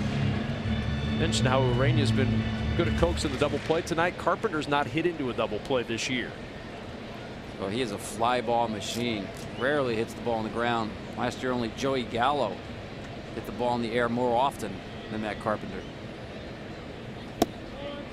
Ureña missing with the fastball off the edge. Well, that really began about, I think, 2015. As Matt did start to see more shifts. He was tired of those 4-3s to that rover position. Started lifting the ball over and hitting more home runs. Stays alive on the 1-2.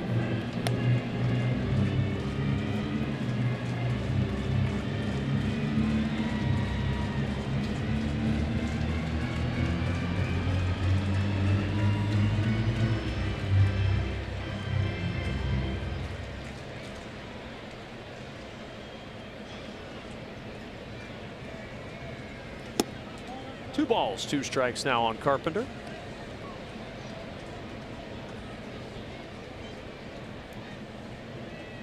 Where do they shift? There you go. And because he hits the ball in the air, you just won't see a ground ball to the other side of the field. And Carpenter takes it right up the middle for a base hit. Our StatCast powered by AWS showed that 10 of his hits have gone to center field, making 11 now. As Carpenter moves Voit to second, 2 on, nobody out in the 5th. Yeah, he is swinging it, isn't he? Really good takes before that. He took 2 changeups right off the outside edge.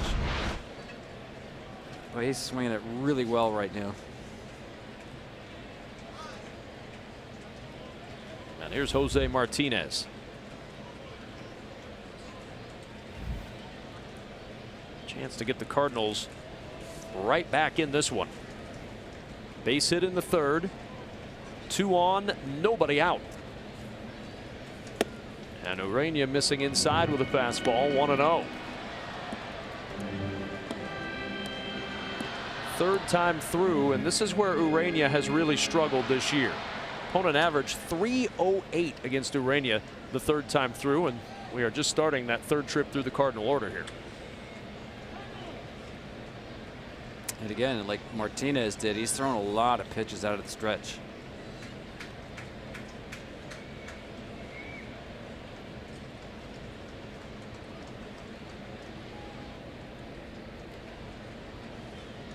The 1-0. 2-0 to Jose Martinez.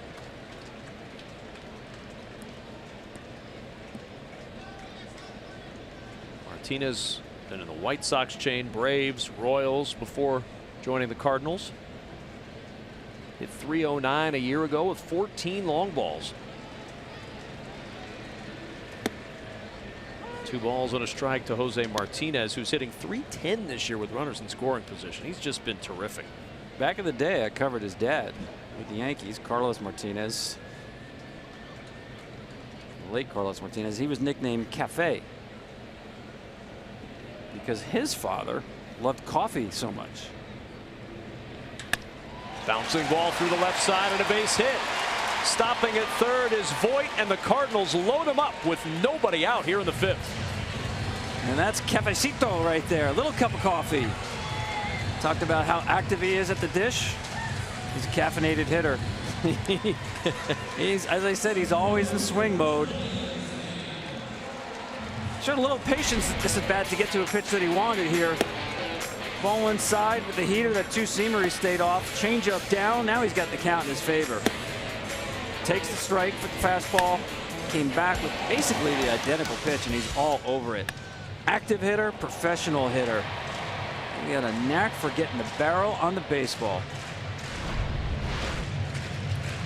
It's a guy who was a few years ago playing independent baseball in Rockford, Illinois. And here he is, a key bat in this Cardinal lineup. Brad Ziegler going for the Marlins and warming up in a hurry with the first mound visit underway. Juan Nieves, the pitching coach, out. And Urania, 0-7 on the year, gets staked to a 3-run lead. Walks the leadoff man here in the 5th. Back-to-back base hits for Carpenter and Martinez. I know where you're going. He needs 3 more outs to qualify for a W. And he's got to navigate through the heart of the Cardinal order with the bags full. Here's Tommy Pham inside with the fastball, 1-0. And Kevin, he's got to do it without a swing and miss fastball. Now, that number you showed there about the batting order third time around hitting over 300. Yeah, to me, he's got to go heavy changeup slider here. 2-0, 2 fastballs. Just hasn't had command of that pitch here as he starts to get extended. You pointed it out earlier, there's not a lot of deception when it comes to the delivery of Urania. Third time through, had a chance to see him. On the ground to the left side, shortstop Riddle will flip to third for the force. The run comes home to score. Voit crossing the plate with the third Cardinal run. It'll be an RBI ground out for Pham, and there's one away. And Tommy's got his head down at first base because when he's going well, he does more with that pitch. Count in his favor. Ball got in on him though. Nice job by Riddle. Just take the out where the ball takes you, instead of trying to force 2 there.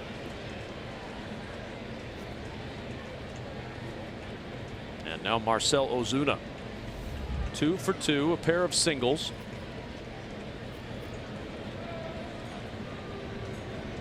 First and second, 1 out, and Ozuna on the first pitch rifles it into left for a base hit. Rounding third and headed for home is Martinez. The throw not in time. It gets away from Real Muto, and to second goes Ozuna.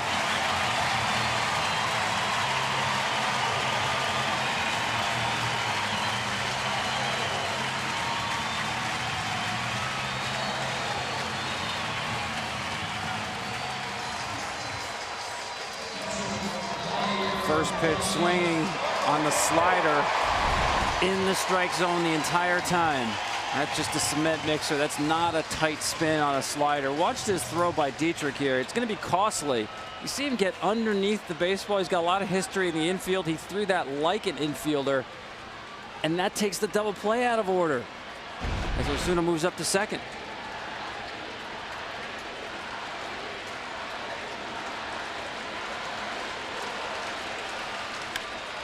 First pitch swinging, Yadier Molina fouls it away.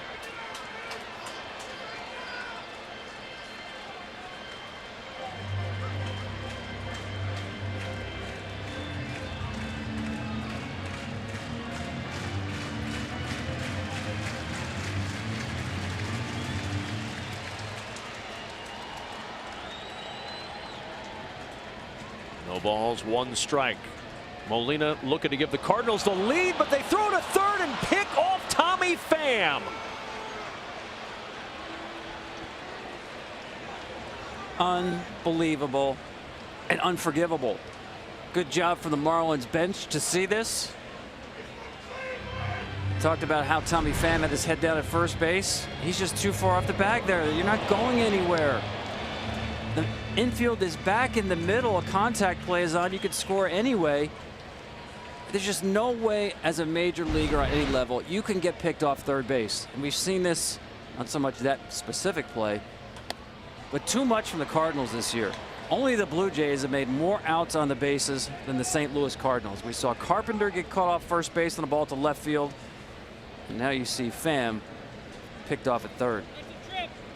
And Pham led baseball with 6 pickoffs a year ago, 3 this year. And Molina going to be looked at again by the trainer, and he's looking at his hand. Remember, that was the hand, the right hand that got hit with the foul ball behind the plate. Well, this looks like a hard two-seamer in. Yep. And you see the hand come off the bat early. It's the worst for a hitter. You've got any kind of wrist or hand injury when you don't make solid contact. It jars right up the arm.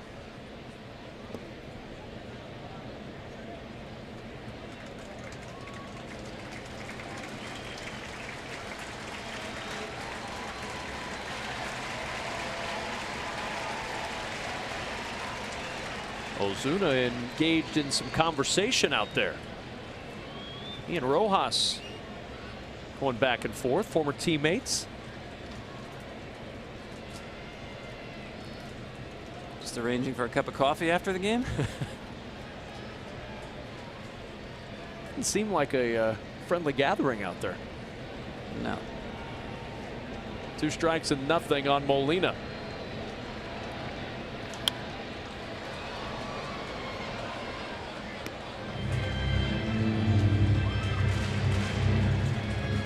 Cardinals have played at 2 in the 5th to answer the 3 in the top half of the inning. But if Urania can get this last out, Cardinals will feel like they missed an opportunity for a bigger inning than just 2.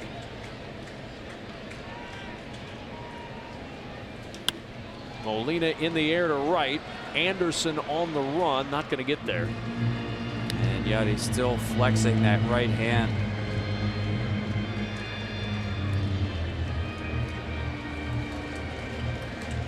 Urania saw that. Realmuto saw it, pounding him with fastballs.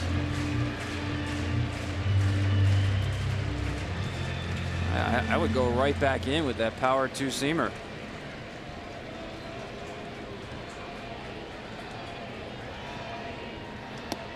Tried the outside corner and missed there. 1-2.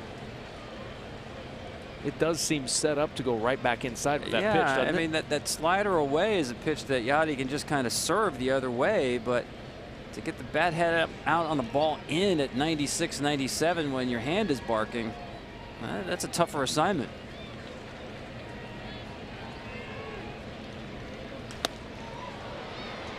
Still 1-2 on Molina.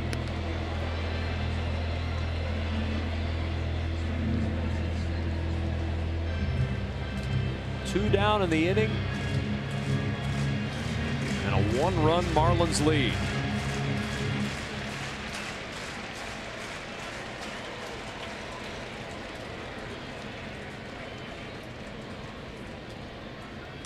On the ground to the right side, should be out of the inning. Castro to first, and that retires the side. Urania has qualified 5 innings for a win.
10 hits, trying to qualify for his, well, he's qualified now. He just needs to get the first win of the season if he can hang on through 4 innings. Or his bullpen can save it for him. He's thrown 98 pitches. We'll see how much longer Ureña is for this game. Scheduled to hit 3rd in the inning as Austin Gomber comes in. His MLB debut on Saturday. 3 terrific innings against the Pirates. Yeah, for me, Ureña's done. You're in a position to finally get a W. There you go. He's getting the handshakes. Pitch count pushing 100. Spot coming up in the lineup. Get him out on a positive. And root hard for the bullpen. That's his job now. In the air to center field, pretty well hit. Tommy Pham going back, looking up, but it's gone. JT Riddle with his 2nd home run of the year, and a little insurance for the lead for the Marlins.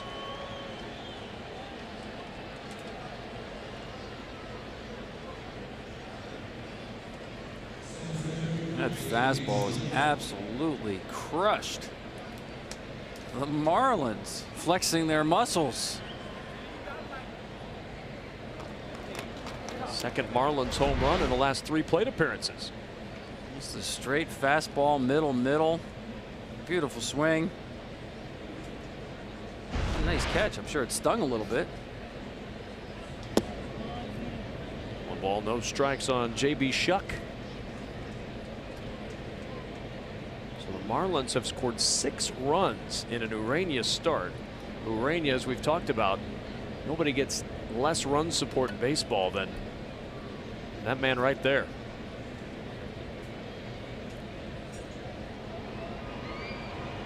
The 1-0.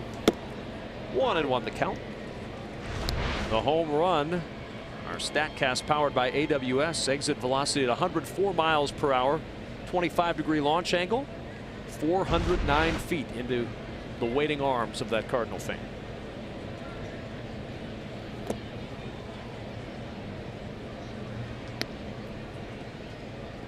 First multi-home run game, Tom, for the Marlins in their last 16 games. Wow.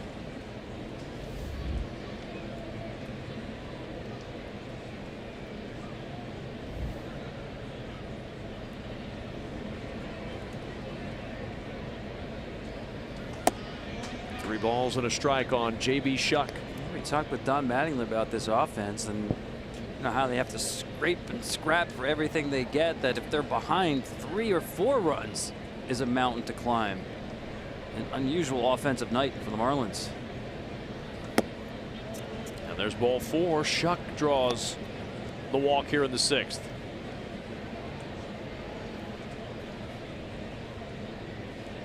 Tiger Woods is back, and he's ready to take on the greatest golfers in the world at the 118th U.S. Open. Live coverage begins June 14th from Shinnecock Hills on Fox FS1 and streaming live on Fox Sports Go.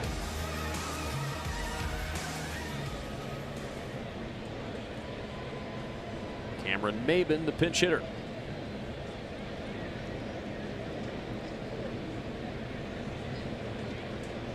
Hitting .232 on the year, and Maybin takes the first offering inside from Gomber for ball 1.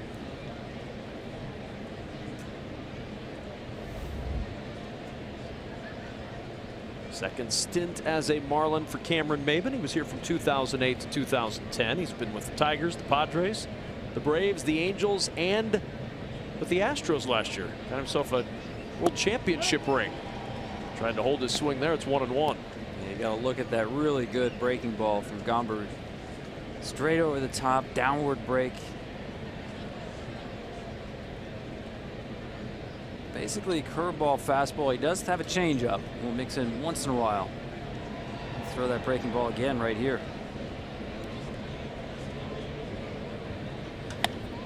Maybin in the air to left.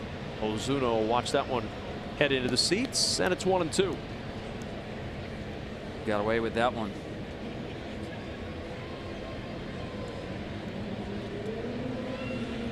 Talking draft earlier, Maybin was a first-round pick by the Tigers back in 2005. Was traded to Miami in 2008 in the Dontrelle Willis Miguel Cabrera deal.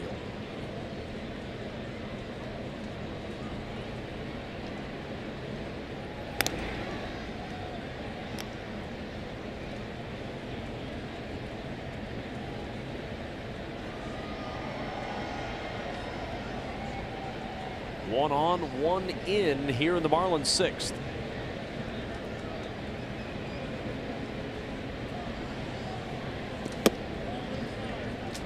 Two balls, 2 strikes.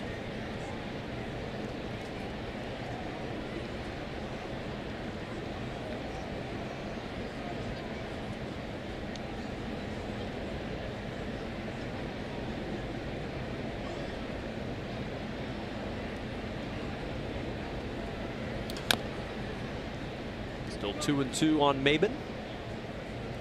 Yeah, as I said, I think Matheny went Guillemette first as a 1-inning guy, hoping he'd get some length out of Gomber. Starting to lock in a little bit better with his command here.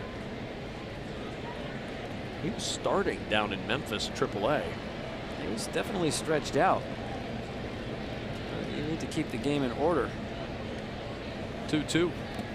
Now 3-2. Not he trying to. Never saw that ball scrambling a little bit. Yeah, a little bit surprised Shuck didn't take off. You know that Gomber has that big curveball, and he's going to bounce it with 2 strikes. You have to anticipate that. I would expect Don Mattingly to start the runner here.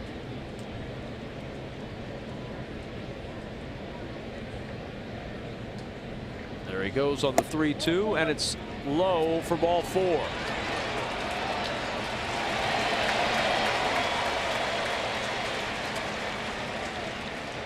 Joe West just doing his job. He's not assuming that was a ball 4. Pulled him out. But not out when it's ball 4. Yeah, this is what I mean. By trying to get length out of Gomber, Maddox is going to come out here. This is really designed to get the bullpen a chance to get someone warmed up and ready. See Mike, as he always does, puts the hand on the shoulder. Loves to feel the pulse of the pitcher. See if anything's racing a little harder than it should. First year here in St. Louis. Mike Maddox with the Nationals over the last couple of years. And this Cardinal pin has been a struggle, to say the least, for Mike Maddox. Trying to coax something out of these guys in the bullpen. A earned run average of 6.5 runs over the last 21 games out of the bullpen, Tom. That's been tough. You've got a starting staff that's been terrific and a bullpen that has really struggled of late. Yeah, the starting staff has been lights out. The batting average against it down to 228.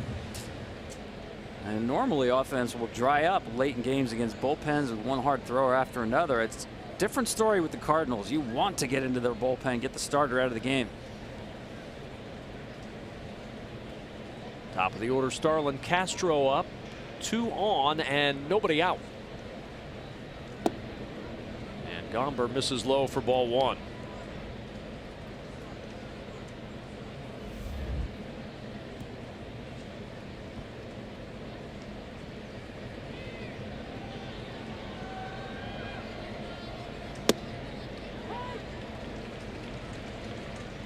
We've seen a few of those calls from Doug Eddings tonight on both sides of the plate. As a hitter, you can't be surprised. You know going in, 50-50 pitches, they're going to be called strikes by Doug Eddings. Castro to right. Fowler is there. And there's one away. Tagging at second and heading to third is Shuck. And the Marlins with runners at the corners and 1 out. It's a productive out by Castro. Looked like that was his approach. Move the ball the other way. Runner on third with less than 2 outs. And it'll be up to Derek Dietrich to try to plate that runner. As he comes up. Doubled in the 5th. That started the 3-run 5th inning for the Miami Marlins. Big blow in that inning. The 2-run homer off the bat of Brian Anderson.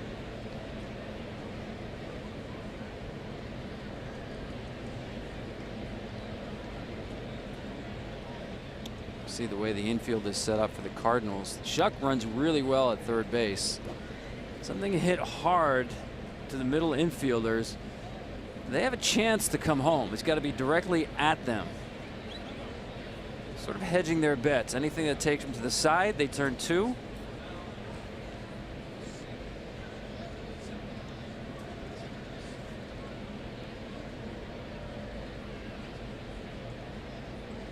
There are the runners at the corners. Shuck at third, Maben at first.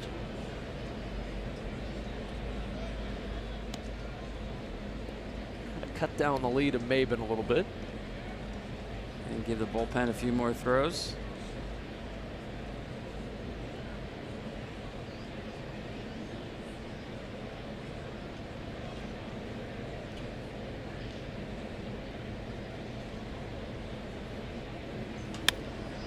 In the air, shallow left. Ozuna on the run, going out to make the catch. Tagging and scoring on the short sacrifice fly is Shuck. And it's 7-4 as Carpenter makes the grab, but running away from the infield, no chance to get Shuck at home. They're in a long way. There's just no way for Ozuna to get to this ball. Carpenter's the only one with a shot at it. In foul territory, takes the out, gives up the run.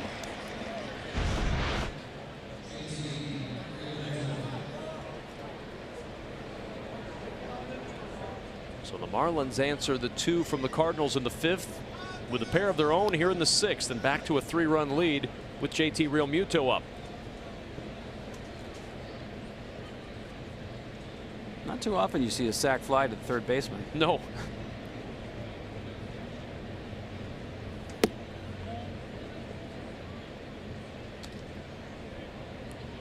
Now that bullpen over the last 21 games, 71 in the third innings, and the earned run average climbing. 6.59 ERA.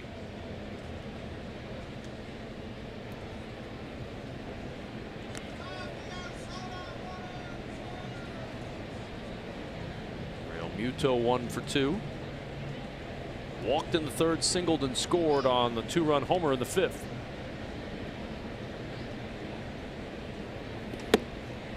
One and one the count.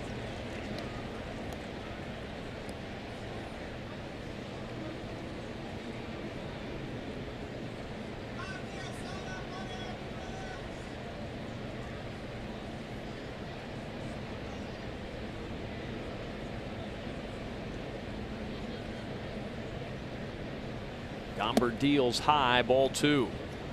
Gomber was really sharp, Tom, in his debut on Saturday. He has not had that same sharpness in this outing here in the 6th. No, a lot of adrenaline. He wasn't even aware of how many outs he recorded in that game. This has been a struggle from Jump Street, really. On the ground, should be out of the inning. Carpenter, the throw to first in time, and the side is retired. But 2 more give the Marlins a 3-run lead.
Left-hander Adam Conley going to work for Miami.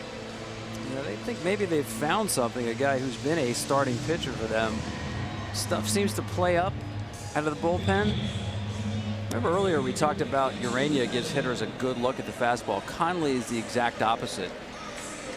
Almost it's a poor man's version of Josh Hader, who just lights out with Milwaukee. You see Maben stays in the game in the left field. So Conley is hitting a Dietrich spot in the order. Conley will keep that front side closed a really long time. Let that fastball get on hitters.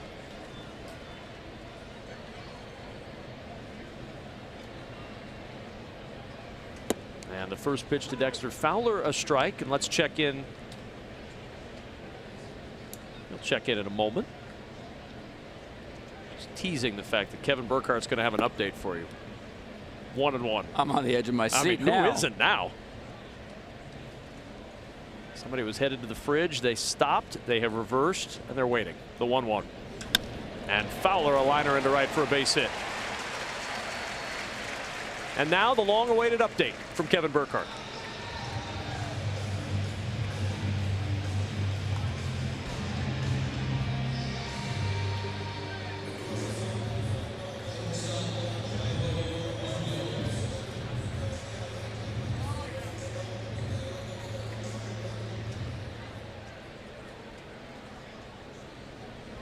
I don't know about you, Tom. That was the best game break I've ever heard from Kevin Burkhardt.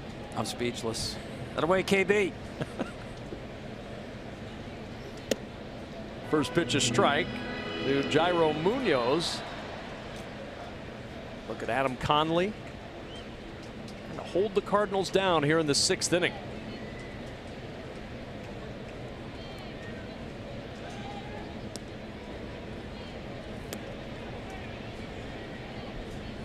Dexter Fowler over at first. Munoz, you see the night, 2 strikeouts, both of those against Urania. Encouraging sign for Dexter Fowler, incidentally. That base hit off the left-hander Conley, just the 3rd hit he's had against left-handed pitching this year. He came in 2 for 32 against lefties. Swing and a miss. That is really out of the norm for Dexter Fowler. Just look back a couple of years ago, he hit almost 300 against left-handed pitching. He's had a tough go of it. The batting average on balls in play is just horrific. It's among the worst in baseball, below 200. Too many pop-ups, and hasn't been hitting the ball hard. You mentioned Josh Hader earlier as kind of Conley and Hader comparisons to a degree, not suggesting that they're the same person, because they're not, but one of the other 2 hits that Fowler has against left-handed pitching came against Hader. Not many can say that. No. Josh Hader's 4-seam fastball is among the most difficult pitches to hit in all of baseball. If you're a Brewers starter, you need to go about 6 innings. It's in good hands after that. The 2-2, and that's up the middle for a base hit. Here we go again. Back-to-back hits to start the 6th inning. And the tying run coming to the plate.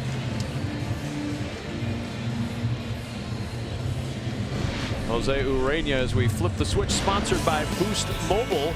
Urania trying to get his first win of the year, Tom. Yeah, first win in 257 days to be exact. It's been that long, since September of last year. He's hung in there through this game. Made it through 5 to qualify for a win. He's never seen this many runs on the board in one of his starts this year.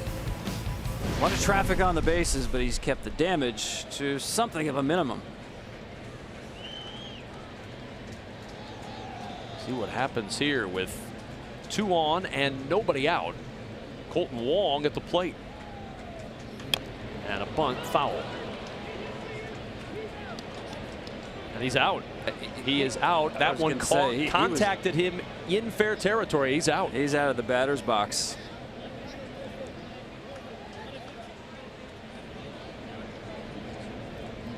The contact came off the bat and then came again to the bat, hit it twice. And Wong is out. Well, he's actually in the box, but you're right. It hits the bat the 2nd time.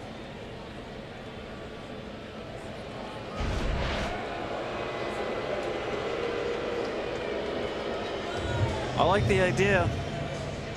You know, that's a case where worst case scenario, you put it in play, move the runners up, but he's really trying to get on base with a base hit against the lefty.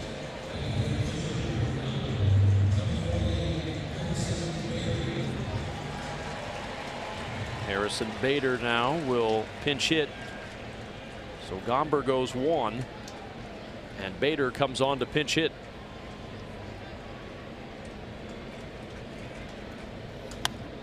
First pitch swinging, and he pops it foul and out of play. Harrison Bader's been swinging a hot bat. Last 8 games hitting at .370.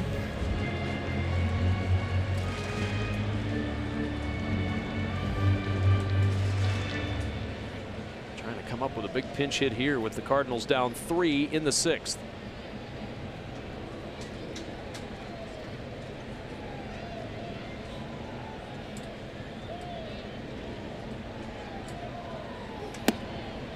Chase that one out of the zone, 0-2.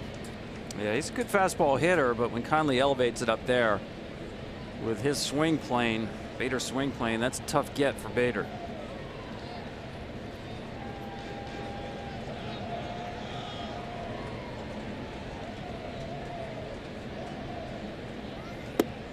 One ball, 2 strikes. Now if Conley goes back up with that fastball, Bader's got to make the adjustment. You almost think about hitting the top of the baseball, getting on top of the ball, which is not his normal swing path.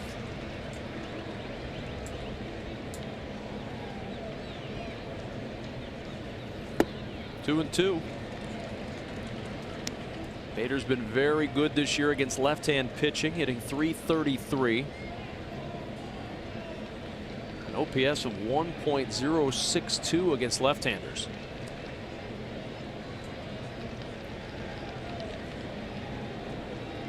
Fowler at second, Munoz at first, 1 down in the 2-2 pitch. 3 and 2 now on Harrison Bader. Tried to go back up, but just missed. It was the right pitch, didn't execute.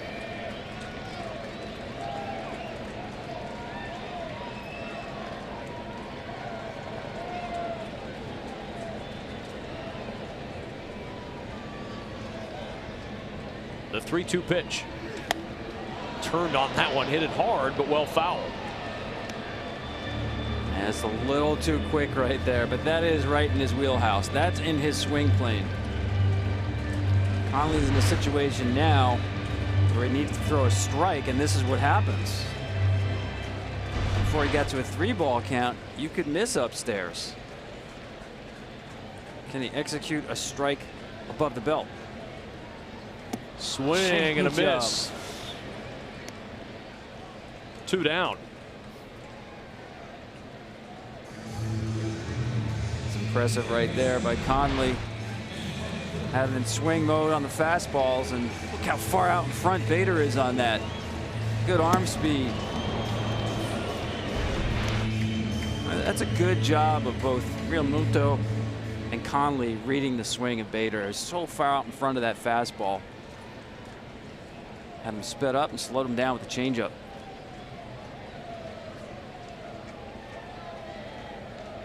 Now Matt Carpenter, the last chance for the Cardinals. First pitch, a strike. Don Mattingly, we were talking with him about Realmuto as a receiver catcher. We certainly know what he can do at the plate. He said he's really worked hard, steadily progressing as a receiver. He says if you graded him out right now, I'd probably grade right around average. But he has such high praise for the arc of this young man's career. Well, remember, he's still fairly new to receiving, right? He was a shortstop. That's how athletic he is. Yeah, probably the one area that he's gotten the best at in terms of improvement is those low strikes.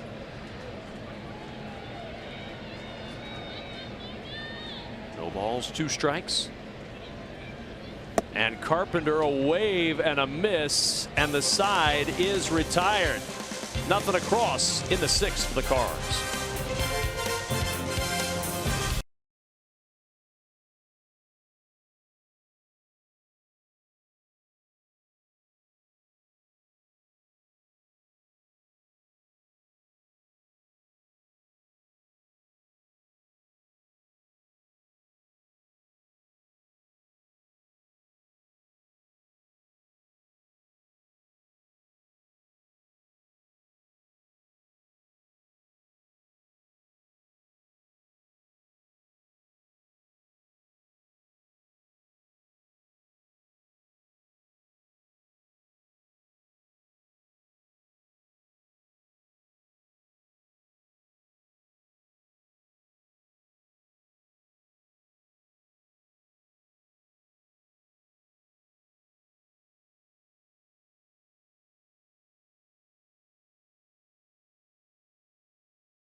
who came off the disabled list on May 26th. He'd been battling a mid-back strain. 22nd game of the year. The earned run average at 6.39. Control, though. Yeah, that's the whole key for Lions. You're not going to see above average velocity. It's below, but sinker slider. We'll show you sometimes the four-seamer up. Again, another guy relies on deception, hides the ball well. Velocity, command, deception. You better have two of those three to pitch in the big leagues. Justin Bour, very patient hitter, takes ball one. Bour walked in the second. The sac fly plated one of the 3 runs that the Marlins scored in the 5th.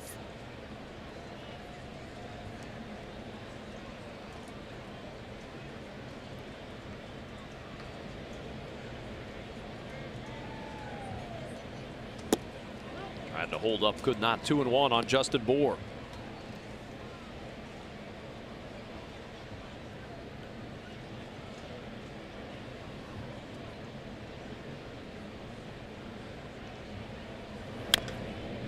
Two and two on Bour. Justin Bour kind of took the long way to get to the big leagues. Went to George Mason. Cubs drafted him in 2009 in the 25th round. Never made it past Double-A in the Cubs chain. Marlins took him in the Rule 5 draft after 2013 and made his debut in 2014. He's been up ever since. And Bour sends this one high in the air to right. Fowler going back. Fowler at the track will make the catch. And there's one away.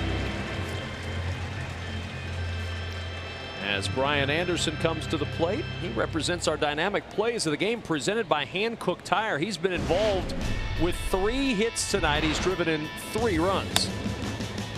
Yeah, 3 hits on the day. Single right here. Got a little bit of help from Carlos Martinez.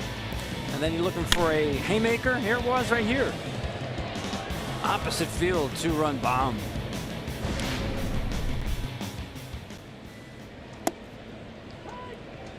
Nothing in 1 on Brian Anderson.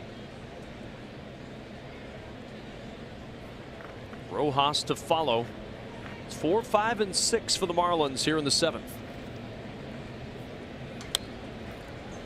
And watching him hit, I see sometimes, you saw it on the home run in that swing right there. He's got kind of that kickstand with the back foot. Jose Altuve is another hitter that does that. As they swing, the back foot actually goes behind them. Usually you'll see that with a guy with a good opposite field approach because it means they keep the front side in there, keep it closed longer.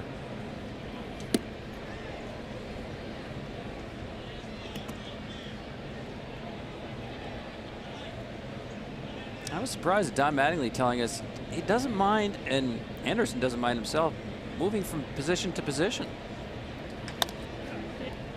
Bouncer to third. Carpenter, quick toss across, 2 gone.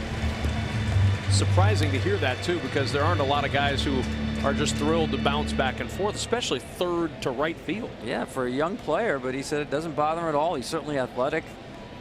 You know, they love him in right field. He's not losing anything as a right fielder. I guess it's similar to what the Cubs did with Chris Bryant. He doesn't do it as much as he did his first year. It doesn't affect his offensive game, though. One night third base, next night right field, no problem. Here's Miguel Rojas with 2 down, nobody on. Rojas tonight hit into a double play in the 2nd. Struck out in the 3rd, grounded out in the 5th.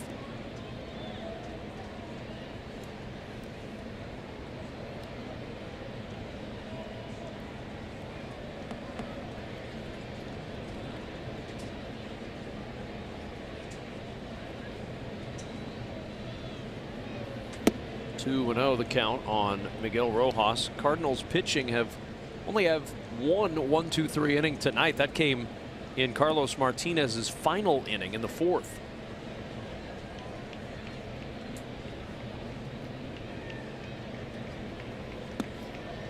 Three balls, no strikes on Rojas.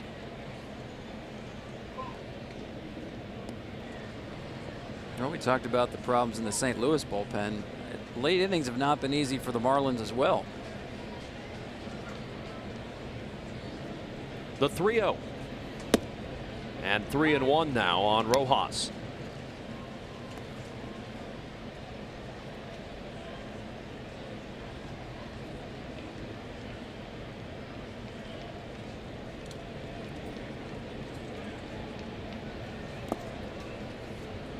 2-out walk keeps the inning going for the Miami Marlins, and JT Riddle to the plate.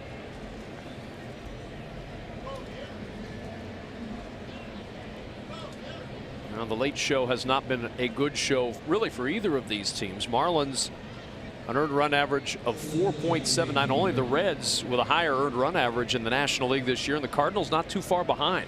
Yeah, that is unusual in today's game because of all the specialty relief pitchers out there. You think about the average relief pitcher in today's game. I'm not talking about the Aroldis Chapmans or Craig Kimbrell of the world, but the average relief pitcher strikes out batters today at the same rate that Sandy Koufax did. Yeah, usually you're not seeing balls in play or rallies stringing hits together against bullpens, but when you play the Marlins and the Cardinals, a little more offense later than you otherwise see in MLB. 2 balls, no strikes. For the Marlins, that's really been a pen-wide problem, not limited to 7th, 8th, and 9th innings. That earned run average for the Marlins pen's close to 6. Tyler Lyons walked off the back of the mound here, a little conversation with himself. If you're going to miss with a breaking ball to Rojas, 2 outs, nobody on base, and walk him because the lefty's up next, you better pound the zone against the lefty. Check throw over to keep an eye on Rojas. Left-handers are hitting .323 against Lyons, so that strategy has not helped him a lot this year against left-handed hitters.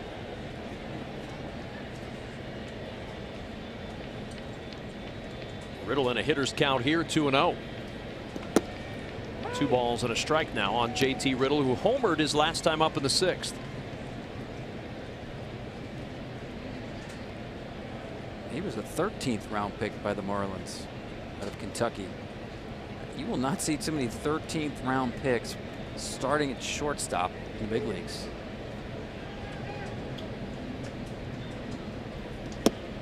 Two and two now on Riddle. Made his debut last year in April, but a little setback towards labrum. Was out for the rest of the year from mid-July on last season. Started this year on the disabled list, got activated in early May, and had an inside the park homer last Tuesday in San Diego, and left the yard tonight with a home run.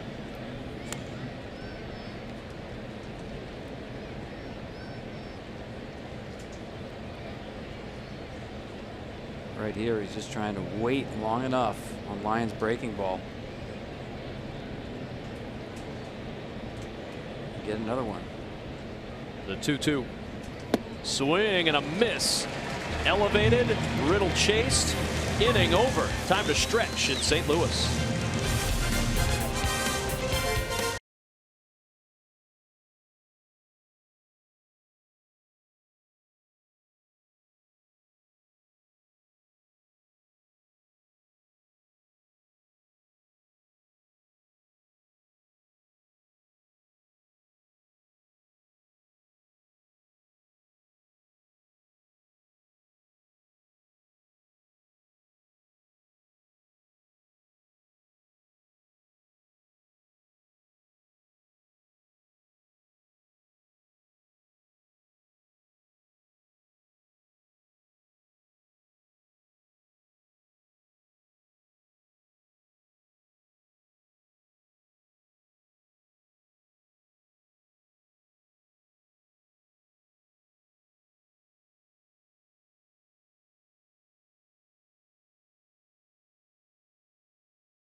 Martinez, Tommy Pham, and Marcell Ozuna.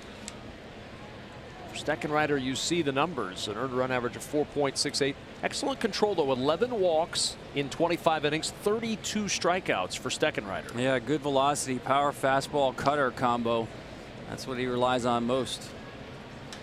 Martinez first pitch swinging and a liner to right. Anderson is there. One pitch, one out for Steckenrider in the 7th.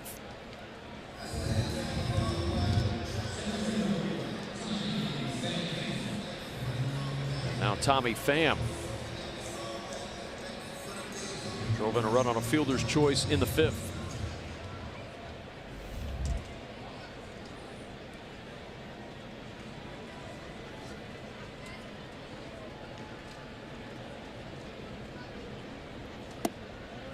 Pham has faced Steckenrider before.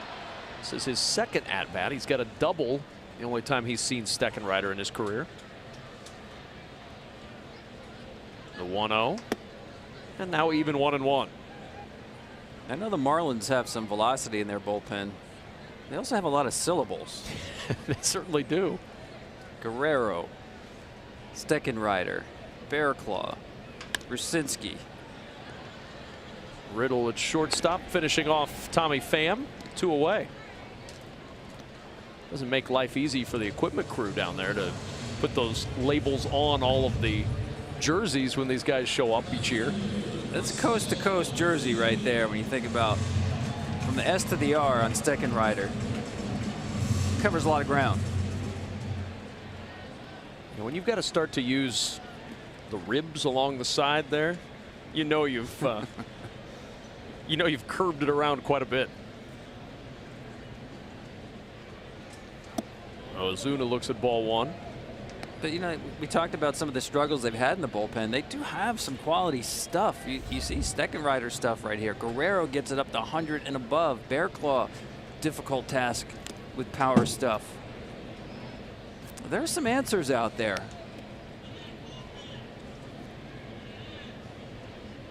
Seasoning obviously will be a big part of what happens with the Marlins and these young arms and these young players over the next 2 or 3 years.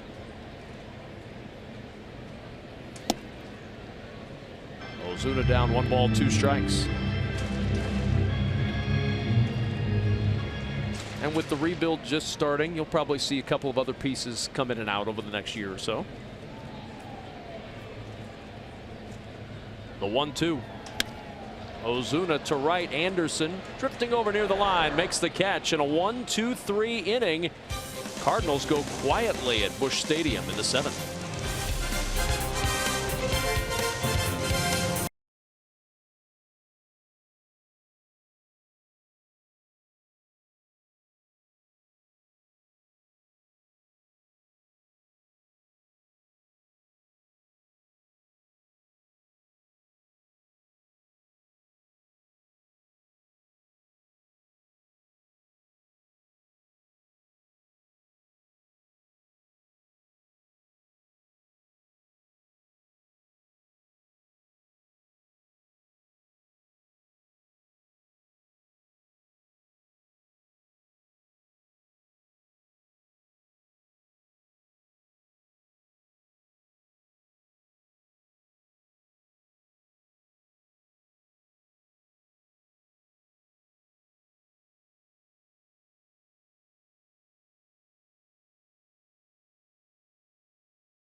Sponsored by Mazda. Feel alive.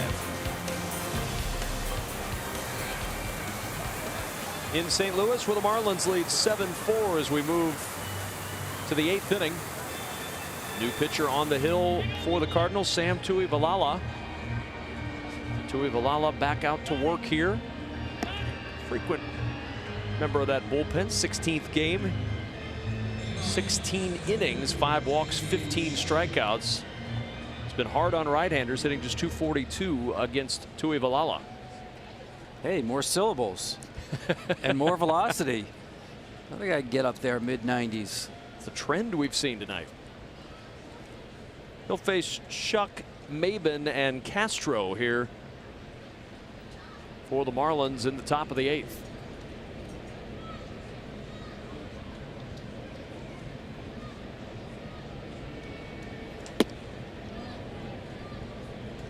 J.B. Shuck has been on a couple of times tonight. He's drawn 2 walks. Only official plate appearance, a strikeout.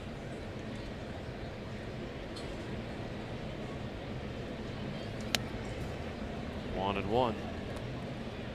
You speak of letters on the jersey. Saltalamacchia, the former Marlin, the longest name in Major League Baseball history. Or, as I'm sure he likes to brag, the biggest name in baseball history. It's not Babe Ruth. It's Jared Saltalamacchia. If he doesn't like to brag, he should. 1 ball, 1 strike to J.B. Shuck.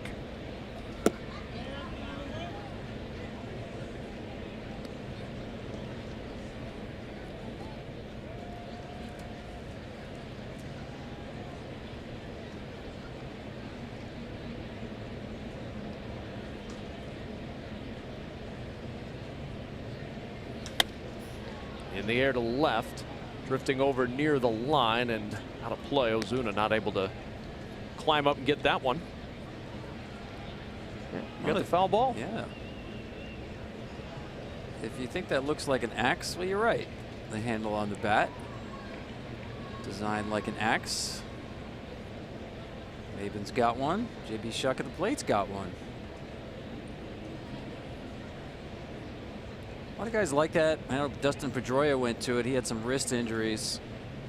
A little easier on the wrist than the traditional knob. You know, anybody who's broken the hamate bone in the hand, a lot of power hitters will wrap the finger in the bottom of the hand around the traditional knob. Very easy to break that hamate bone.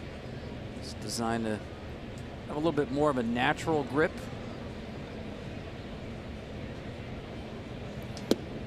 And that's ball 4.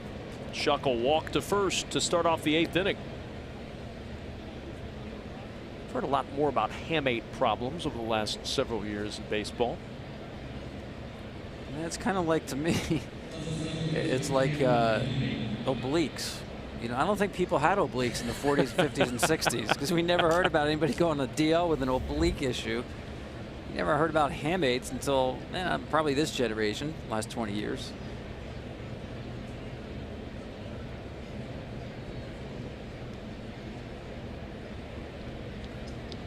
But thanks to technology, we now have bats that have knobs to help guys who've had hamate problems or help to avoid the hamate problem.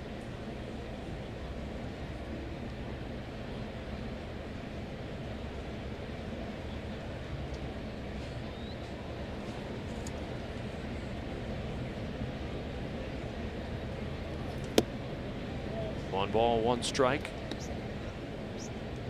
I've seen a script flip tonight when it comes to control of these pitchers, Tom. We saw 9 walks now issued by Cardinal pitching tonight, that being the 9th issued to Shuck a moment ago. Marlins have only walked 1 batter tonight, and they came into the game leading baseball in walks issued.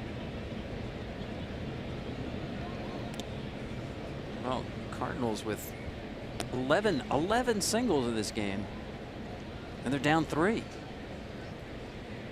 Of course, they gave up 2 outs on the bases.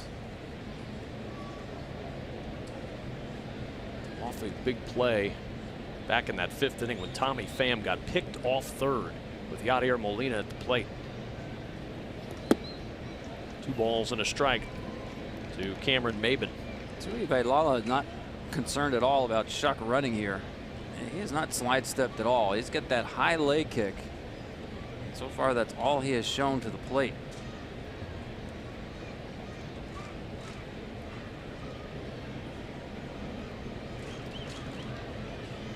There goes the runner. Got a great jump. Molina throwing from his knees. No chance to get Shuck, who has the stolen base. Yeah, you just have to mix it up more. And typically the Cardinals are really good about keeping runners close, varying looks. But J.B. Shuck is a veteran player with good speed. I mean, he hasn't mixed it up at all. Gave a courtesy throw to first base, but every pitch thrown with a big leg kick. You really don't see that much in the big leagues. In a close game, late, not defending the stolen base at all. And by the way, Cardinals still have not thrown anybody out. No. And the Marlins are not on a the team season. No, in the season. Chopper to third, backing up is Carpenter. Long throw across, and everybody's safe. Martinez had to come off the bag early. Maben beats it out. Shuck to third. And the Marlins looking for some late insurance with runners at the corners and nobody out. Did he have to come off the bag? That's my question. You know, I said earlier his footwork at first base needs work. Not the greatest of throws from Carpenter. Gets rid of it early. No, I think he just left the bag early, concerned about Shuck. He's not even on the bag there when he leaves it. That's a footwork issue. And an error charge to Carpenter on the throw at third. His first baseman didn't help him out at all.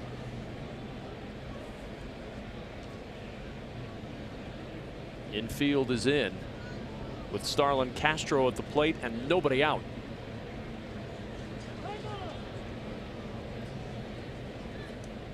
And the Marlins a chance to break it open a little bit here in the 8th inning.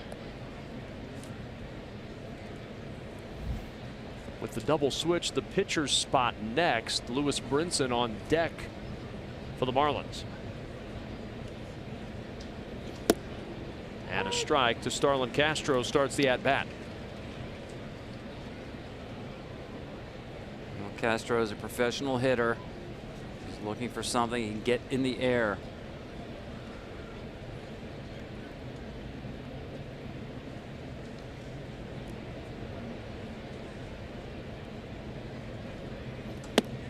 Stays up 1-1.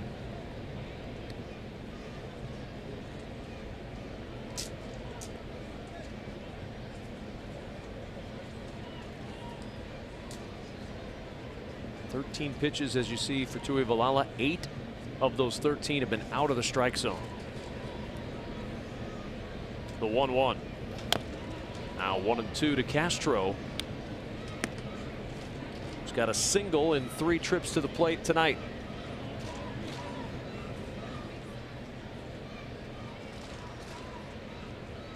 Are you like me? Do you find it amazing the Cardinals are 0 for 21 throwing out base stealers this year?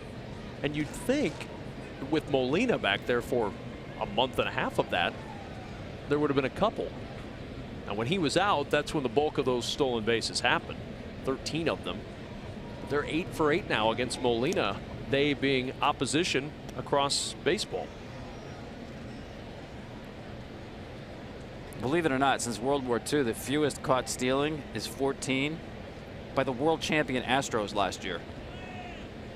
They threw out only 12% of base stealers last year and won the World Series. So you're saying it's not a death knell. There you go. That's the bright side of it. Castro stays alive, 1-2.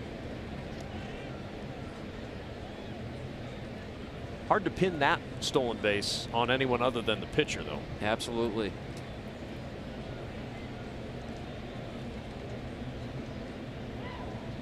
Castro doing a good job here fighting off pitches.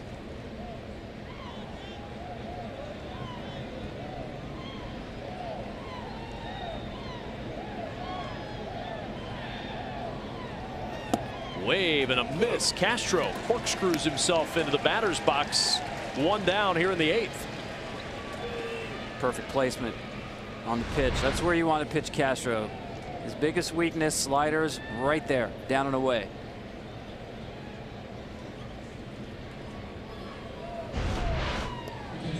Burst his bubble right there. One down for Lewis Brinson now, the pinch hitter. 162 the average, 1 for 13 in his career against the Cardinals. Came over from the Brewers in the Christian Yelich trade. Was ranked as the top prospect for the Marlins entering this season.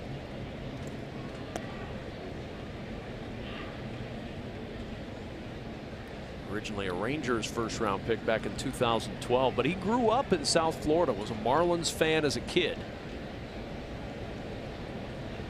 Hoping to make it work in Miami. And he looks at a strike. Yeah, at some point they're going to have to think about, do we need to put him down in the minor leagues just to get him a steady run of at-bats, get his confidence up? He needs a lot of work offensively on his swing, pitch recognition. Getting it all done in the big leagues, that's a difficult task.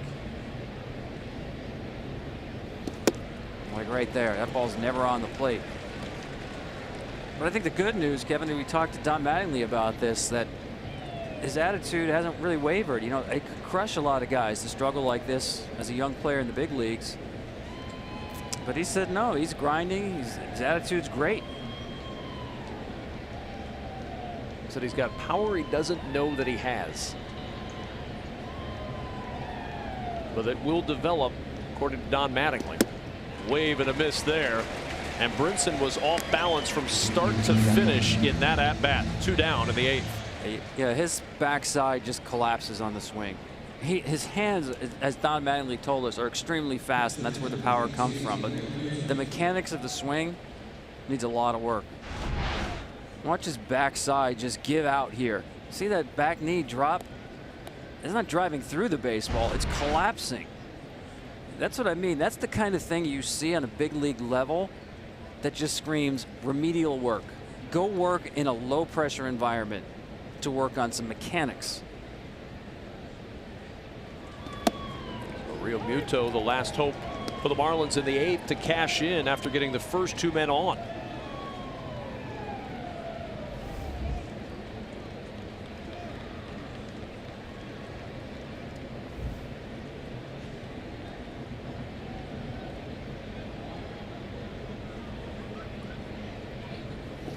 One ball, 1 strike on JT Real Muto.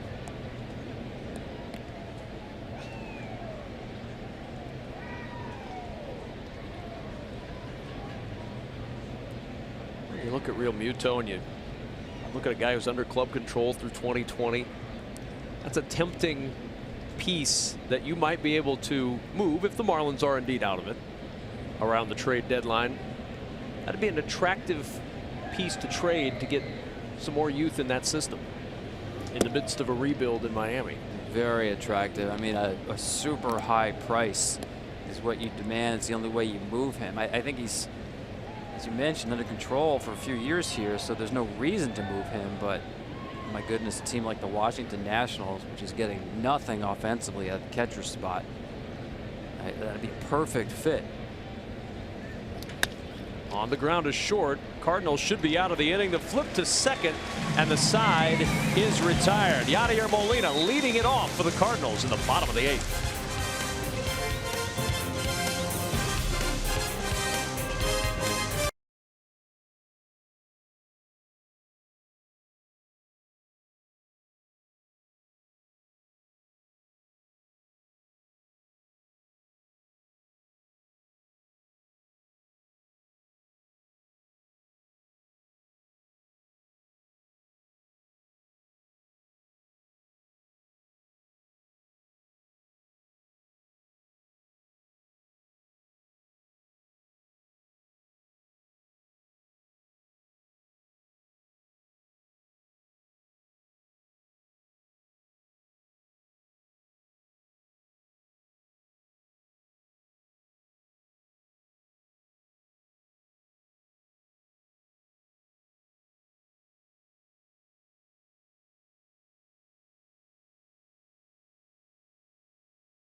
a lone save against San Diego, so he comes in now in the 8th inning to try to protect this 3-run lead. See, their in-run average is robust. Lefties hitting 367 off Ziegler. Right-handers hitting 295 against him. It's been a struggle. And Lewis Brinson will stay in the game and play in center field. It'll be Molina, Fowler, and Munoz, the scheduled Cardinal hitters here in the 8th, down 3. Well, Ziegler wants to attack from the knees down. Sinker, slider, change. All work down, looking for ground balls. And Yachty is a guy who's loves to ambush people with runners on base. Here, a little more patient. On the ground to short, waiting on the hop is Riddle, and with Molina running, had time to get the out. Remember, I said velocity, command, and deception. You need 2 of those 3. He doesn't have velocity. He's got command when he's good, and deception. Look at that angle. And you see, he finishes square to the plate. He is an infielder after he lets go of the ball. 7 in a row retired by Marlins relief pitching as Dexter Fowler steps in and looks at ball 1. Ziegler switched to that sort of sidearm motion when he was in the Oakland chain. He's carried it here to Miami, the 1-0. 2-0 now on Dexter Fowler. Fowler's hit the ball hard 2 of his 3 at-bats tonight. Hard hit ball to center that was caught by Shuck in the 2nd. And a base hit his last time up. This one a slow roller to first. Easy play for Bohr to the bag, and there's 2 gone. 2 batters, 2 ground balls. Good sign that he's got his stuff working tonight. Yeah, you don't see too many closers in the game, as Ziegler was for the Marlins, who pitched to contact, put the ball in play. Do you mind that as a closer? I mean, you're certainly walking a tightrope when a guy's putting the ball in play. Yeah, it's funny. There's so many strikeouts in the game today. I do mind that. It's a little more dangerous, right? A lot of things can go wrong. It's nothing like those guys who come in, the Kimbrels and the Chapmans, get the swings and misses, the ball's hardly in play. Easy inning for Ziegler. Well, that'll work. Castro to first, a 7-pitch inning, and the Cardinals going quietly in the St. Louis ninth.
Alongside Tom Verducci as we welcome you back to Busch Stadium with a new pitcher, John Brebbia, on the hill. 13th game of the season for Brebbia as he goes to work against 4, 5, and 6 in this Marlins lineup.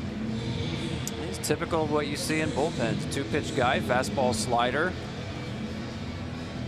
Pitches a little bit crossfire, goes to the far side of the rubber, pitches across the body, hides the ball. Power stuff.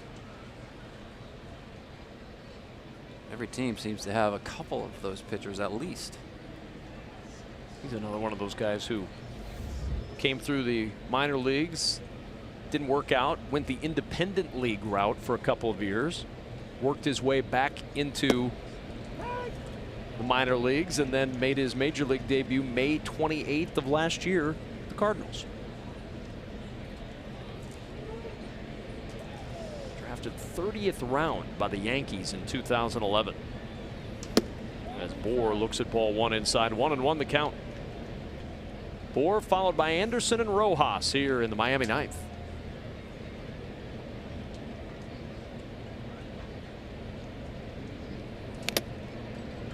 One and two, and that one got through a little bit. This one might have hit him on the shin guard. Let's see. Oh, mask. Welcome back. It's been a rough welcome back for Yadi Molina. I mean, nature of the position, but still. And the hand that was bothering him earlier, now that one right in the mask. 2-2.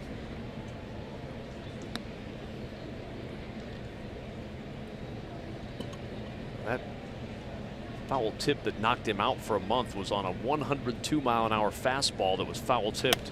Hicks threw it. They're playing the Cubs, and it was Chris Bryant that fouled it back, and oof, it's frightening. Traumatic hematoma. 2 words you don't want to hear. I didn't want you to say it again. In any line of business.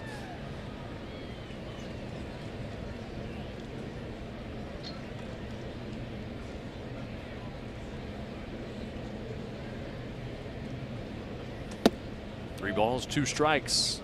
You know, I like what Don Mattingly said about watching Yadi work behind the plate. He gets into such a good low position. He said he probably watches TV in that position. It's just his natural position. Look at that. Called strike 3. And that's how he gets those calls. Now, we've seen it throughout the night with Doug Eddings. Anything borderline being called a strike. But the ability to frame and hold low pitches, he's as good as it gets. That's what's made the night so perplexing for Cardinal pitching, Tom, because as you said, it's a big strike zone. It's a big strike zone. 9 walks tonight. Don Mattingly, yeah, I've seen that before many times. 2 hopper to short. Munoz, and Martinez can't keep it in the glove as he tried the swipe tag. And Anderson will reach with 1 out in the 9th. Well, this was a case where he does have to come off the bag, but he tries to do the tag before he's actually secured the baseball. See the eyes come off the ball? This is first base 101. And an error on the shortstop is the official ruling. How was that an error on the shortstop? It was a little offline, but that was an out in order at first base.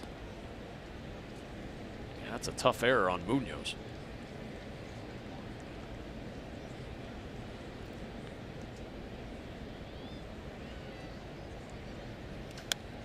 First pitch swinging for Rojas, fouled back. Rojas tonight hit into a double play in the 2nd, struck out in the 3rd, grounded out in the 5th, and he walked last time up in the 7th. I mean, these are the games, Kevin, that drive a manager crazy. The carelessness of the Cardinals in this game. On the bases, defensively, the amount of balls out of the strike zone on a night with a big zone by their pitchers.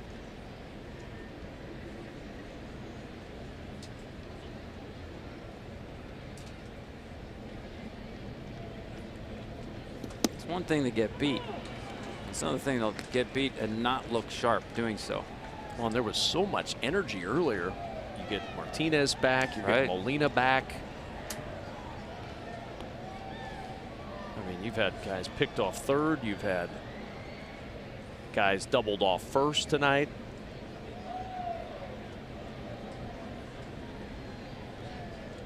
Issued 9 walks to the Marlins.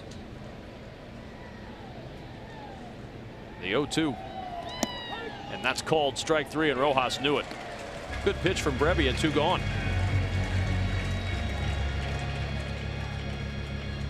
So JT Riddle coming up, and we've seen 2 long balls tonight from Marlin bats. First one coming from Brian Anderson, a 2-run homer to right. And JT Riddle, the next inning, lefty versus lefty, and Riddle sends that one out to left center. 2 long balls helping the Marlins to this 7-4 lead they enjoy in the 9th. What did you say, the first time in almost 3 weeks, multi-home run game? Marlins are in line for a few firsts tonight. The first multi-home run game in 16 games. And the chance for the first win for Jose Urena since last September. 14 consecutive starts, not just getting a win, but the team lost all 14.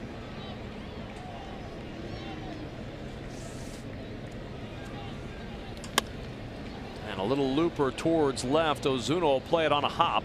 Stopping at second is Anderson, and Riddle aboard with a base hit. And with the pitcher spot coming up, Brad Ziegler is going to be pinch hit 4. Look at the base hit for JT Riddle.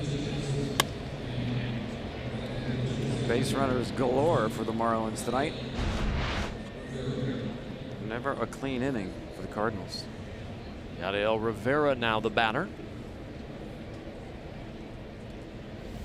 Hitting .205 on the year. 1 for 18 in his career against the Cardinals.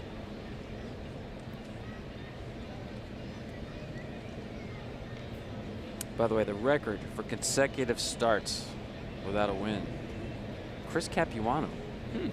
I'd forgotten about this. It wasn't that long ago. 2007-10 with Milwaukee.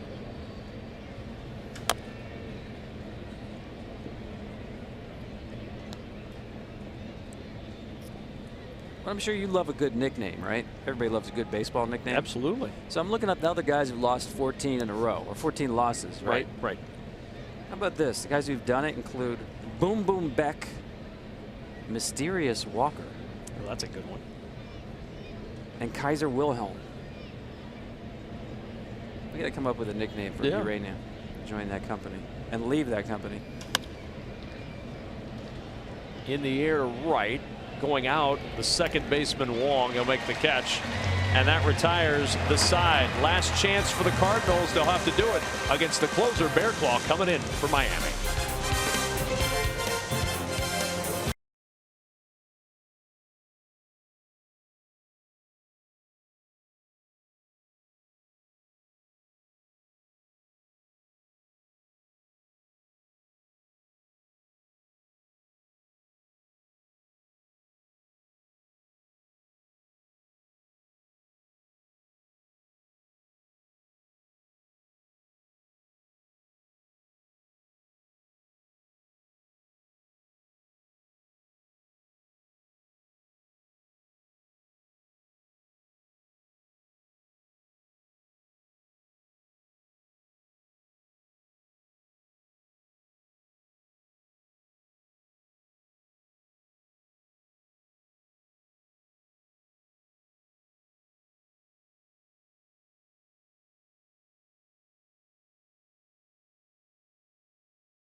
inserted into the closer role for the Marlins. Trying to get the save. It would be just his second save of the season in his 27th game of the year. I mean, look at those numbers. He's got closer stuff. Maybe not experienced in this role, but the stuff to pitch in the 9th inning, keep the ball out of play. Fastball, slider, occasional change. Looking for team save number 11, and even if they get it, it's still the fewest in the NL. Rivera stays in the game at first, and immediately the ball finds him, makes a good backhand stop, and there's one away.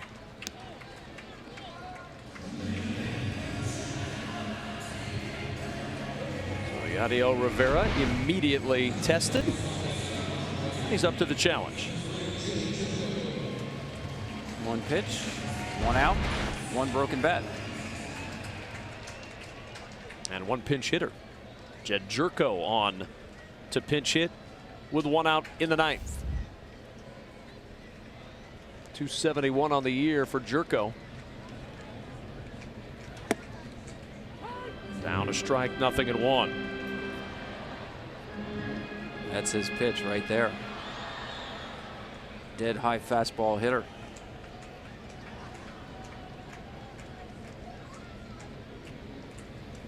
One and one the count. I'm always surprised when pinch hitters come on and take a fastball for a first pitch. Yeah, I mean, the old school way was go up there hacking, sit on fastball, swing at the first fastball you see, as long as it's in the zone. Don't see a lot of guys concede first pitch fastballs. 1-2 now on Jerko.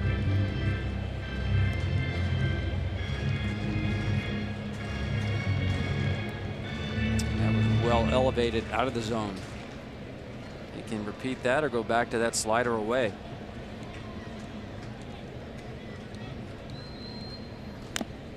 Just got a piece and tipped it foul. Still 1-2 on Jed Jerko.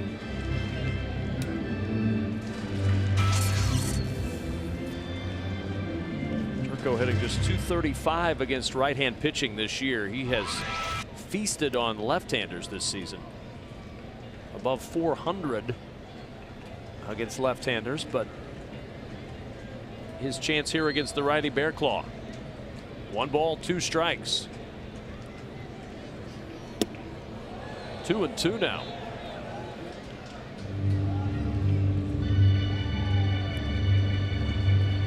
Two more outs, and Jose Urena gets his first win since last September. 0-7 on the year. The Marlins have lost his last 14 starts, but he went 5 tonight and is in line for the win. Well, we started the night saying he was the unluckiest pitcher in baseball, not just because of that 0-7, but the lowest run support in all of baseball. I would say his luck turned tonight. You pitch 5 innings, give up 10 hits, and you're in line for a W. That's some good fortune right there.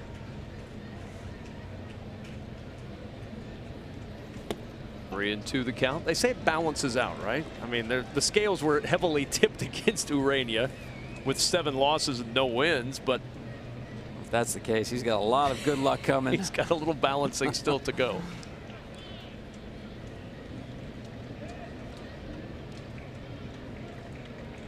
Three-2 pitch. In the air on the right side. Rivera in foul territory, 2 gone.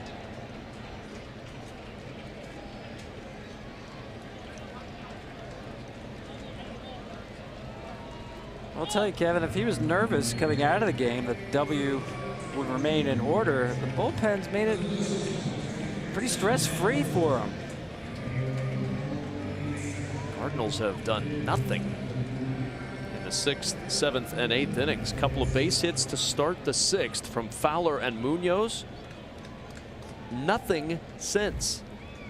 That's 11 straight retired by the Marlins bullpen.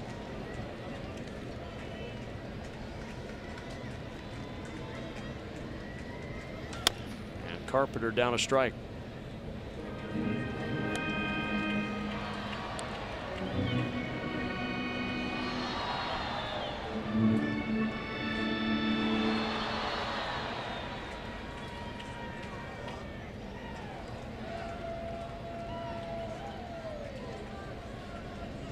Carpenter's had a good night, 3 for 4 tonight.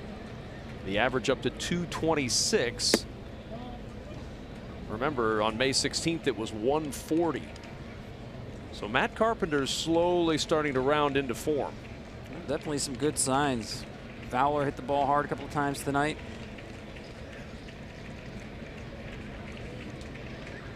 The 1-1. 1-2 now. The Cardinals down to their final strike.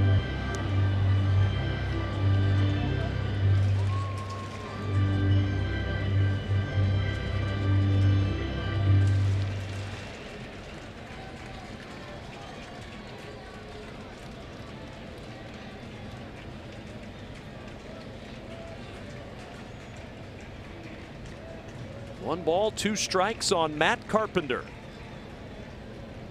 Kyle Bearclaw looking for save number 2 on the year. Carpenter, a liner to left. Maben is there, and that will do it. And the Marlins get 4 shutout innings in relief from the bullpen and win it 7-4. That'll do it from St. Louis. Now let's send it to our studios in Los Angeles. Kevin Burkhardt, Alex Rodriguez, and Dontrell Willis. Take it away, guys.